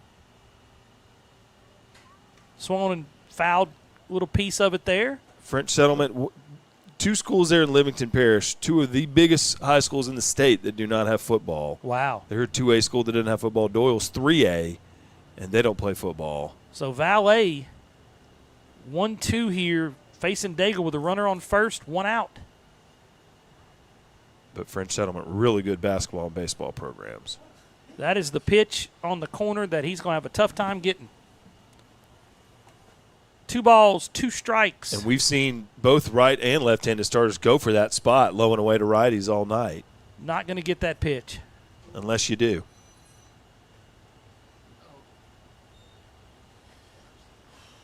Full count here. Daigle to Valet with 1 out. Daigle looking to get a ground ball, get a double play, get out of the inning. Valet wanting to move the runner over. Here's the payoff pitch. Throw over to first. Back in time. Like to see those. You saw James and Henry both immediately go where they needed to be for backups. That's Late right. night, game dragging on. I like to see it, though. Yeah, all these young men will sleep well tonight. Get back up here tomorrow, 12 o'clock noon start. I can tell you who's definitely going to sleep well tonight is those home run derby hitters. Yep. You saw them coming out of the cage Tell huffing you who else is every going to time. sleep well tonight is me. Yep. That is an endurance sport, the home run derby. Breaking pitch, called a ball. So Valet walks. It's going to bring up. Done. Walked one Oh, no, excuse me. first and second with 1 out. Here in the top of the 7th inning, will now bring center fielder Riley Sinclair. Riley Sinclair, the center fielder, is going to be up. For his first Yep. appearance of the game. Riley was in the home run derby. Did not get one out of the ballpark, but hit some line drives. So first at bat for Sinclair. First pitch is a ball. So first and second, 1 out. Another commit to Arkansas Three Rivers. They signed 2 seniors from Manny High School Okay. and 2 more from Caldwell Parish. So recruiting Sinlaw pretty heavily. Arkansas Three Rivers. And in a beautiful Ball gets past the catcher. Runner's going to advance 90 feet. It's going to put him in scoring position with 1 out for Sinclair. Get a chance to do a little damage here, Marshall. a really pretty spot in Arkansas. I'll mention I've been to that area before. Not a bad spot Okay. to be a college student. Some beautiful, just natural beauty up there, and makes for a nice backdrop for a baseball field. Right. So 2 balls, no strikes here. That's fouled back. 2-1 on Sinclair. Runners at second and third with 1 out, looking to try to knock those runners in. A little base hit here, infield in, looking to cut off that run. He and Dunn were both all-district players for Caldwell Parish. We mentioned they got the upset over St. James and gave a really nice battle to Sterlington. Sinclair and Dunn almost sounds like a musical group. Or a cop Yep. duo. That's right. So that Riley Sinclair draws a walk. So Daigle walks Sinclair. Bases loaded, 1 out. Once again, 1 pitch away here. Walk to Sinclair, loads the bases for your new third baseman. Into the play, Cade Thomas. Cade Thomas, new third baseman, swings and fouls that ball off. If I'm not mistaken, Thomas, yep, committed to Arkansas State. West Monroe, Cade Thomas, saw him come over here and play a game here at Don Bonia Field, Marshall. Yeah, and another bases loaded situation here in the All-Star game. Yep. That ball gets past the catcher, but not far enough. So 1 ball, 1 strike to Cade Thomas, the Arkansas State commit. West Monroe, another similarly to Caldwell. Both Yep. programs turned over their head coaches already. Their head coaches have moved on to retirement, moved on to other jobs, and they've already replaced them in-house. So both Caldwell and West Monroe staying in-house for their coaching hires. 2 congratulations. 1 to Coach Wade Seminole. What a great career. Several state championships. West Monroe, great career there. And the new head coach, John Michael Kidd. LC alum, stayed. Coach Seminole recommended him, and the administration went with him. So 2 balls, 2 strikes here on Cade Thomas with the bases loaded and 1 out. Swung on. That's a double play ball out for 1 and over to first for out number 2. Pitcher's best friend. Look at Jed Henry flick that ball out of his right hand just with all the speed that he needed to get to second base. 6-4-3 to end the inning. Love that throw over to second by Jed. Diving attempt at first, but plenty of time for the double play. So after 7.5 or 6.5, still 2-1. We're going to be back for the bottom of the 7th here in just a minute on 446 Sports.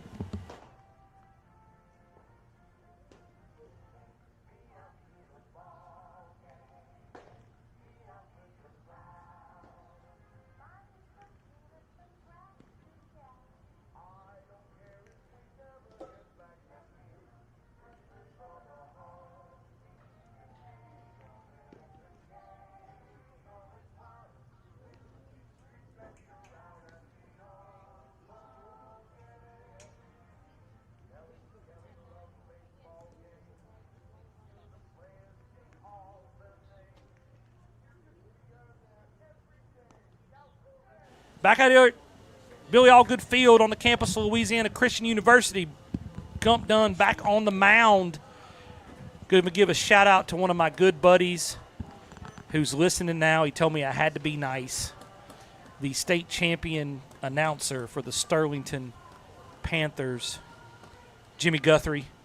Although my biggest problem is I was playing in a golf tournament with Stan Humphreys, and he cost me the tournament because he called it after the front nine. But we're not going to go there. Dunn's back on the mound, and we are in the bottom of the 7th inning. Got another Westlake Ram up to bat. Westlake Ram. Who's that, Marshall? I will tell you in just a moment. You can tell by the uniform. I like it. Right, yeah. Now coming to the plate from Westlake High School, That is going to be Graydon Ross. Graydon Ross at the plate facing Dunn, who's going to obviously get these last 3 innings for his squad. So Ross at the plate, Dunn on the mound. Ross quickly ahead, 2 balls, no strikes. Graydon not yet committed, but a 3-time All-District player. All right. 2-time All-Southwest Louisiana, and a 2-time LBCA. Here's the 2-0, swung on and missed by Ross for strike 1. So 2 balls, 1 strike here to Ross. So, again, like we mentioned, a great, for those uncommitted seniors that are here this weekend, a great opportunity for them to put a little bit of more good film on and see what happens. Swing and a miss, strike 2, film courtesy of 446 Sports. Exactly, the That's right. high definition. That's right. All the production being done tonight by the founder and owner of 446, Mr. Doug Gann. We appreciate that very much. Swung on and driven up the middle. Shortstop comes over and makes the play. What a great play there at shortstop, Marshall. That's great 2-strike contact by Graydon Ross. I mean, a really nice piece of hitting that he put on that with 2 strikes, but like you mentioned, moving, glove side, slide on the turf a little bit, and we've seen some clean defense tonight, KP. Yep, we really have. So that's going to bring up Coach, who's up? Blaze Duhan at the plate. Your first baseman. First baseman. He looks like a first baseman. He's built like a first baseman. Blaze is out of North Vermilion. North Vermilion. First pitch is a strike, so no balls, 1 strike here to Blaze Duhan. Another South Ark commit. South Ark coming into Louisiana and recruiting. Yeah, and they do recruit, anywhere north of Alexandria, really. But so going into North Vermilion now to get a player. Lefty was a pitcher for North Vermilion as well as, like we mentioned, a first baseman. We got to see them. They played Grant early on in the playoffs and eventually lost to Lakeside. See, all these schools coming in here to Louisiana, this is why Coach Kiffin brought back Coach O. We can't have all this. We can't have all these schools coming into Louisiana. We need these kids staying here. Well, South Arkansas, like I said, 38 wins last year or this past season, won the division. They've won their region there recently. It's a really good baseball program. Duhan grounds out to second base for out number 2. That is going to in the bottom of the 7th. Easy play to second. So you're just playing off the hop. Trosclair coming up here to the plate. Owen Trosclair was huge, both as a pitcher. He pitched in some really key playoff games in this postseason. Trosclair at the plate with 2 outs. Dunn looking to get out of this inning relatively easy. First pitch is a strike. No balls, 1 strike.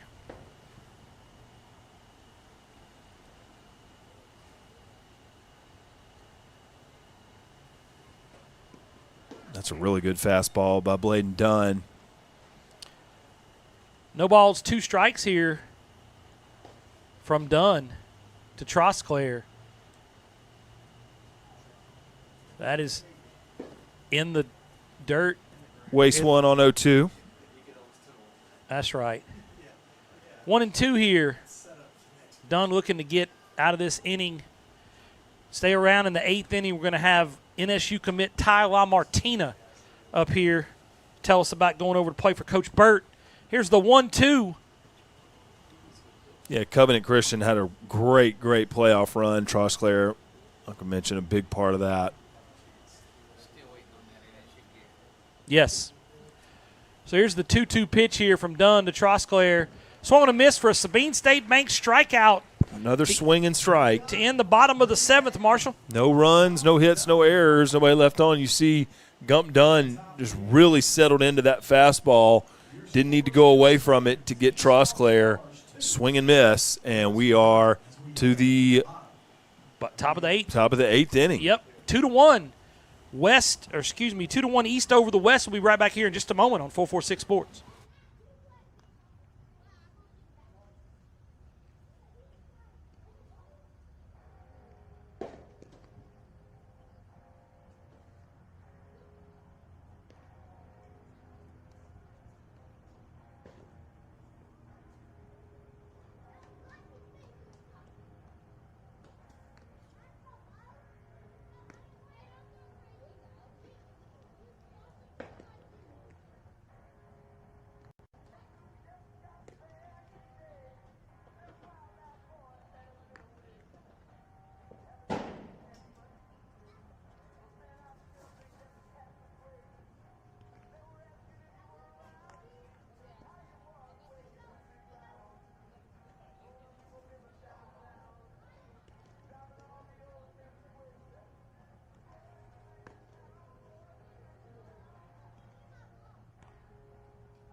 Back out here at Billy Allgood Field on the campus of Louisiana Christian University for the top of the 8th inning.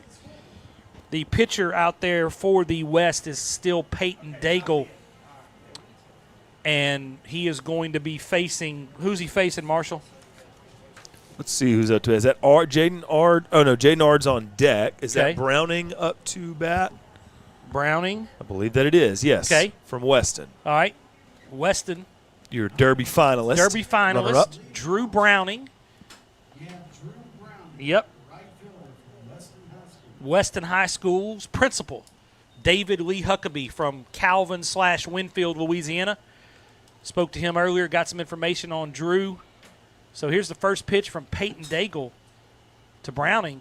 That is outside for ball 1. Do the wonderful people of Calvin appreciate having a /Winfield put behind Well, there? I mean, they may not. He did play basketball at Winfield, but he coached at Calvin for a long time, was principal up there, and now he's in Weston. Us Winfield folks, we get around. We do. So 1 ball, 1 strike here. Daigle facing Browning. Not going to get that pitch.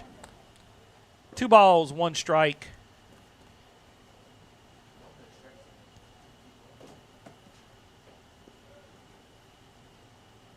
Three balls, 1 strike. See if Daigle can catch back up. Yep. Probably remembers Browning with a little power in that home run derby. Didn't want to see it. That is swung on and drilled to center field. Nice job by Yep. Henry. Out there for Henry, so He gets his feet moving quickly. very much so. And Southpaw had a pretty versatile – they had a lot of good starting pitchers this year, so between third, short, second, and pitcher, Yep. they were kind of dependent on to play any of those spots. So he's looked really nice getting the last 2 consecutive outs here over at second base, getting that double play started and then taking away a little bloop single there. That's going to bring up Jaden Ard. We've loved to see his speed so far on the base paths.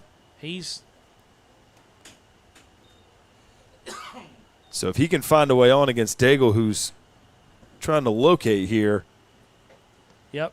first base could turn into second, third pretty quickly. It's the way we've seen him run tonight. Yes, absolutely. Got a lot of speed here. 1 ball, 1 strike here to Ard. Daigle. That's swung on and hit out to right field. Right fielder coming on. Makes the catch. Look at Ard. He's halfway to second when that ball gets caught. Gage Yeah. James trying to find that one in Yep. the lights, but he makes a move and gets under there. Yep. Yeah, and that is interesting to your point earlier to see, Jed Henry playing second base and Gage James playing right. These are guys that, of course, they're versatile, but used to seeing them at short and center, respectively. So that is in there for strike one with 2 outs. Who's that up there, Marshall? Coach Morgan, who's that? I can't see. Bronson Lamont. We are familiar with Okay, Mr. yeah. Lamont. I watched him on some Crescent City broadcast play against our Ash Trojans. He played well for Brother Martin. They went all the way to the finals. They did. They did. Faced a very tough Catholic of Baton Rouge team. That's a ground ball to shortstop, over to first. For out number 3 in the top of the 8th inning, Marshall, what we got? We've got no runs, no hits, no errors, nobody left on. Look at that throw from shortstop on the money and blazing fast. Again, we just continue to see clean defense for both sides as we move to the bottom of the 8th. We'll be right back here in just a minute on 446 Sports.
So we're back out here at Billy Allgood Field for the bottom of the 8th inning. So far tonight we've had 2026 Hall of Famer Todd McClure. We have had Major League Baseball player Ben Sheets, and now we are joined in the booth by the newest commit to the Northwestern State University Demons, playing for Coach Burt, Ty LaMartina. Ty, welcome to the broadcast. Welcome. Thank y'all. Yes, sir. So going to play it with Coach Burt. We met Coach Burt first game of the year when we played Houghton. Tell us what brought you to Northwestern and why you chose Coach Burt and why you want to go there. Well, honestly, it was just a commitment from day one. As soon as I was allowed to talk to colleges, they called me, and it was just like no other. You know, they mentioned going to church together. They mentioned getting to know me, and that was just like what put them to the top off the rip. And then throughout, like, all the games, all the summers I played, you know, it was a while before I committed, but they never stopped texting, and they just showed the dedication from the start, and I was like, this is where I want to go. Well, Natchitoches is a great place. My uncle's a attorney over there. A friend of mine, Mr. Jimmy Genovese, is the president from Opelousas, so I know some folks in Natchitoches. So I've always had this debate, been going on for 4 years. I never can get an answer to the question, so I'm going to ask you to solve this debate for me. The athletic ability in the LaMartina family, did it come from your mom or your dad? Man. You don't have to answer that, Ty. No, I'm going to answer it. Okay, all right. So I'm going to say the athleticism, Uh-huh. I'd say came from the mom. Okay. Okay. But the skills, Okay. you know, and all the Yeah. sports-wise came from the dad. Well, look, I 100%. love you, Dad. We like to give him a hard time. What a great guy. Glad I got to get you up here. And so I know we were talking to Miller Sheets, or his dad, Ben. He reports in July. When do you report to Northwestern? July 5th. July 5th. Yes, sir. For weight training and all that good stuff. So Got to get there early. right. So I know you're not playing this weekend. Got a little bit of a back issue, but that's going to be gone by July. You feeling pretty good? Oh, yes, sir. All right. About a month in. No. Yeah, about a month in. And like less than a month to go before I start swinging again, and you know, I'll be 100%. Well, that's great. It's good that you come up here to support your teammate. I saw that Guidry's playing here, and is he so? And where's he going? He's going to LSUA. LSUA. Right next to here. That's right. Going to LSUA. Going to be playing there with a couple of an Ash Trojan, Jackson Ross, Yep. who is going to be playing shortstop there. So, give me your favorite moment. You graduated from Acadiana. I've watched for a while on Facebook. Give me your favorite moment at Acadiana. What you're going to remember the most? I wouldn't say my favorite, but it's the most memorable. Okay. My second game ever starting as a freshman. Okay. At a spot I've never played before. Bottom 7th at Southside, bases loaded. hit back to the pitcher, throws to me, and I overthrow first base to lose the game. Well, you know what? That's something that we watched. I know Marshall was down, and Marshall went to the Pitkin-Hicks game. Pitkin-Hicks, bottom of 9, 2 outs. Ground ball to third base. You're going to play 10 innings, and he throws it over the first baseman's head to lose the game. But that's a learning experience. You grow, you get past it, and then you next time that happens, you correct it from there. So how many of these – I mean, I know you played against a bunch of these players on – what about that Vincent kid with the throwing from the left side down there on the sidearm?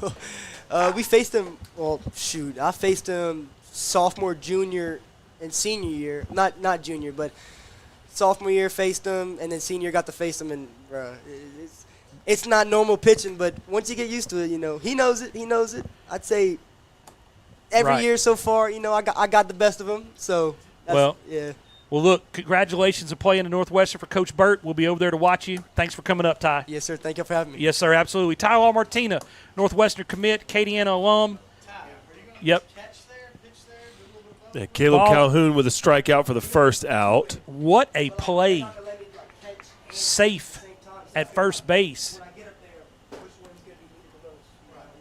So who's that going to bring up, Marshall? And, yeah, that's essentially an infield single to me. I mean, correct. I agree. On his horse the entire time trying to make that play. Infield single. Want to thank Dustin Cap Martina for sending Ty up here, him and his wife, two of my favorite people in the whole world. So infield single. Runner at first base. That's Landon Brewer, the Louisiana Tech commit from Minden. Right. Landon Brewer at the plate. And on first. On first. Yeah. And who's on the mound now? That is Jace Ruiz from Riverside. Riverside, okay. Had a really, really good year pitching, and he'll continue it here in the All-Star game. Yep, 1-0 count here. Ruiz swung on. That's foul ball down the left field line. So 1 ball, 1 strike. It's difficult with all these substitutions when they play 5 innings and 4 innings and all that to keep all this straight. So we're going to try to do a little better job of that tomorrow when we come back here, be on the air at 10 minutes till noon tomorrow for the second game of this. Somebody told me you're going on a senior trip tomorrow. Ty, where are you headed to? Panama. I'm going to catch a shark, man. Well, catch a shark, be safe, and just be safe. How about that? Well, he's coming with us down there. Oh, okay. Okay, well, if he's going with you, 1-2 pitch is outside, so 2 balls, 2 strikes. Y'all leaving from here? Oh, no, sir. We're going home and leaving home.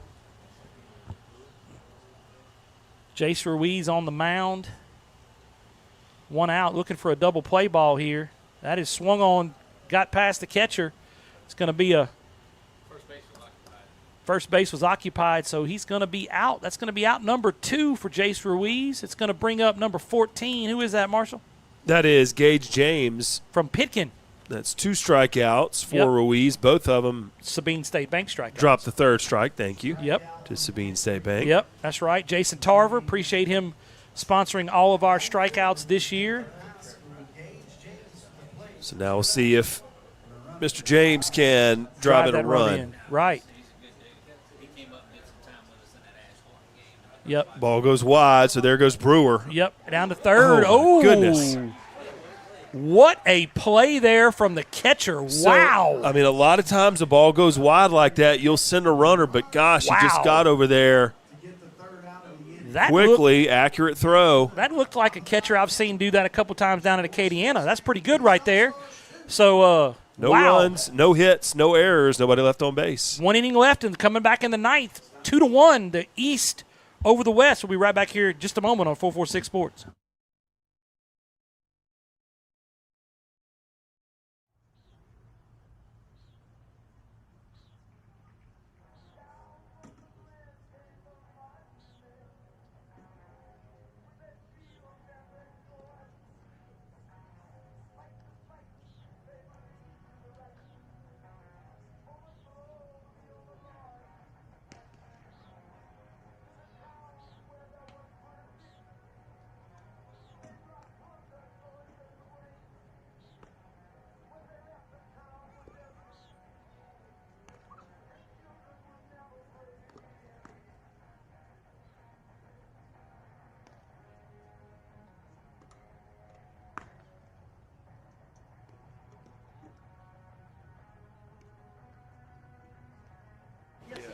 All right, so back out here for the top of the 9th inning. Peyton Daigle still on the mound for the West.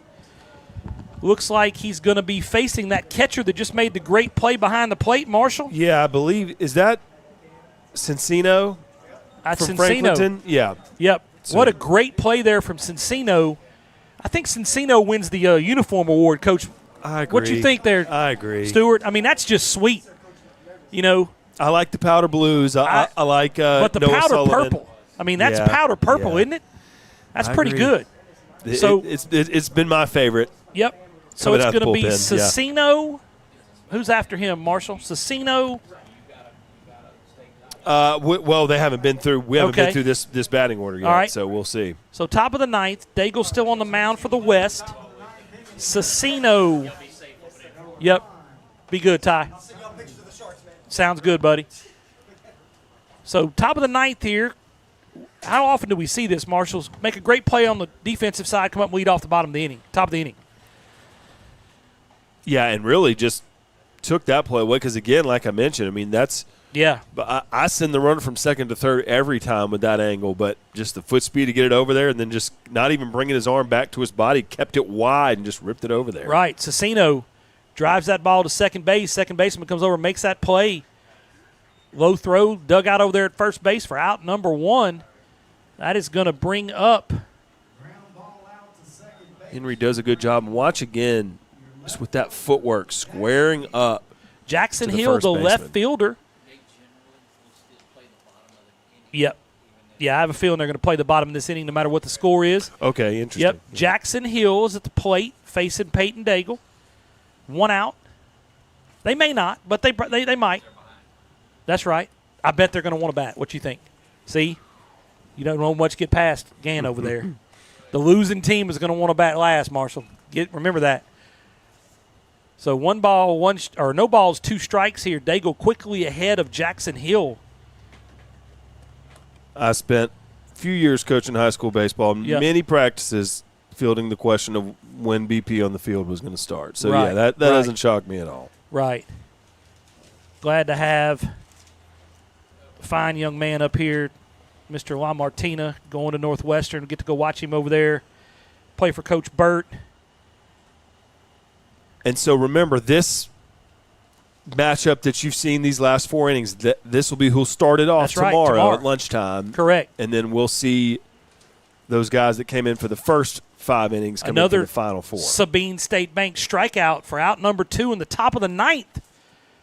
And haven't been, you see right there on the replay, a lot of swinging strikeouts. So I like to see that, but it also shows me what these pitchers are coming with 2 strikes, coming with something nasty that's going to get the job done. Yep. Sergio is the last hope here in the top of the 9th for the East. Daigle looking to retire the side. That's a ground ball to first base, going to be fielded by the first baseman. Throws over to Daigle for out number 3. Marshall, what we got? Nice job. No runs, no hits, no errors. Sergio Satillo grounds out to the right side for the second batter in a row. So now we'll see the bottom of the 9th inning. Yep. East with a 2-1 lead. West looking to walk it off. We'll be right back here in just a moment on 446 Sports.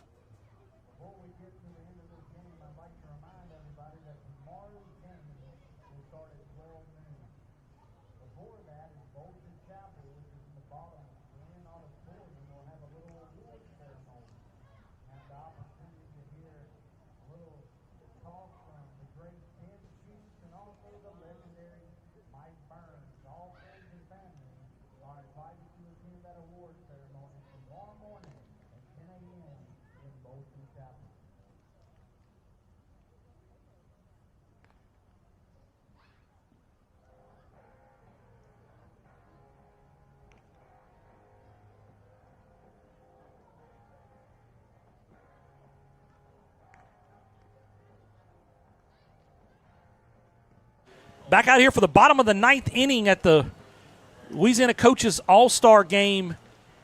Jace Ruiz back out on the mound for the bottom of the 9th inning. Who's he going to be facing, Marshall? He will be facing Gage James, who was at bat, but the third out was at third. Right. James. Ruiz will be headed to Pearl River Community College. Okay. So according to what Coach Reed sent me, looks like he's going to be facing James, Power, and Henry. James, Power, and Henry, 1, 2, 3 for the West. In the bottom of the 9th inning, got your top of your lineup up here, Marshall. If you got to score a run, this is where you got to do it. Yeah, and late in the season when Pitkin needed to do their typical cardiac cat routine, 14 was one of the guys that they leaned on. And while Pitkin was coming back against Glen Mora, he got to that part of the batting order with Stevens and James and Davis, and you were like, oh, look, there's no way they're not going to get on base. Lo and behold, he gets hit by a pitch and helps get that rally going. They come up short, but you knew he was going to come through, and he did. First pitch is a ball to James. 1 ball, no strikes here. Ruiz facing James. That's a swing and a miss for strike 1. 1 ball, 1 strike. Ruiz looking to close this out for his East teammates. James looking to get on base. Had a couple double-digit strikeout games, did Ruiz this year. Yep. And looks had some strong showings in the postseason. Looks like they've got him in this last closing role for a reason here, Marshall. 2-1 pitch from Ruiz to James. That is in there for strike 2. So 2 balls, 2 strikes. Yeah, Coach Holt said Gage isn't committed but should and thinks he will be somewhere. 2-2 pitch. Strong. Called strike 3 for out number 1. That's a Sabine State Bank strikeout. And hadn't seen, again, so I mentioned not too many called strikeouts, and there you go. We see one. It's going to bring up Will Power. And with 1 out in the bottom of the 9th inning.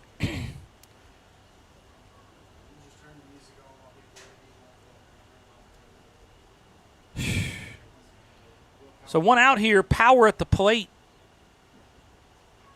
That is in there for strike 1. 1 ball, no balls, 1 strike to Will Power. First base over there towards the line against the lefty. No doubles. That is swung on and missed for strike 2. So Ruiz quickly ahead here of Power, 0-2. Yeah, Jace Ruiz picking up where he left off in the 26 regular season. Nothing good right here. Nothing in the zone.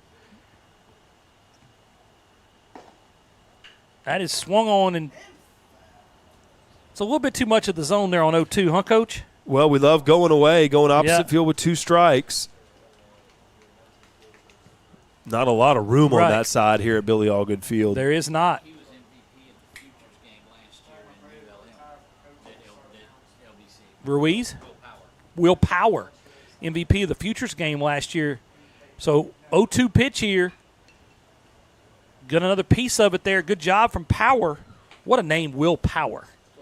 You know, I mean, we got Gump Dunn, Will Power. I mean, that's some pretty good baseball names. That's right. So 0-2 pitch here from Ruiz to Will Power. Swung on and missed, dropped strike 3, first base for out number 2. It's going to bring up the last chance here for the West. Jed Henry, the second baseman. Like seeing Will Power. Look at that hustle down the first base line. Right. All out. I mean, that may be the last at bat of the evening for him. That's correct. But he gives it his all. I like it. Henry with 2 outs. First pitch swinging, strike 1. Ruiz just filling up the zone here, Marshall. Yeah, Henry did the same in the postseason for South Bow. That is fouled off, so Ruiz quickly ahead of this batter as well, 0-2. Looking to strike out Henry to end the game. Yeah, and Henry, one of only, I believe, 3 seniors on that South Bow team, so they'll be right back. There he is, strike 3 that's the ball game, folks. So Ruiz comes out, shuts down the West for a 1-2-3 inning. That's going to end the ball game. First ball game of the doubleheader. We're going to play, the double games. We're going to play tomorrow. The East wins 2-1.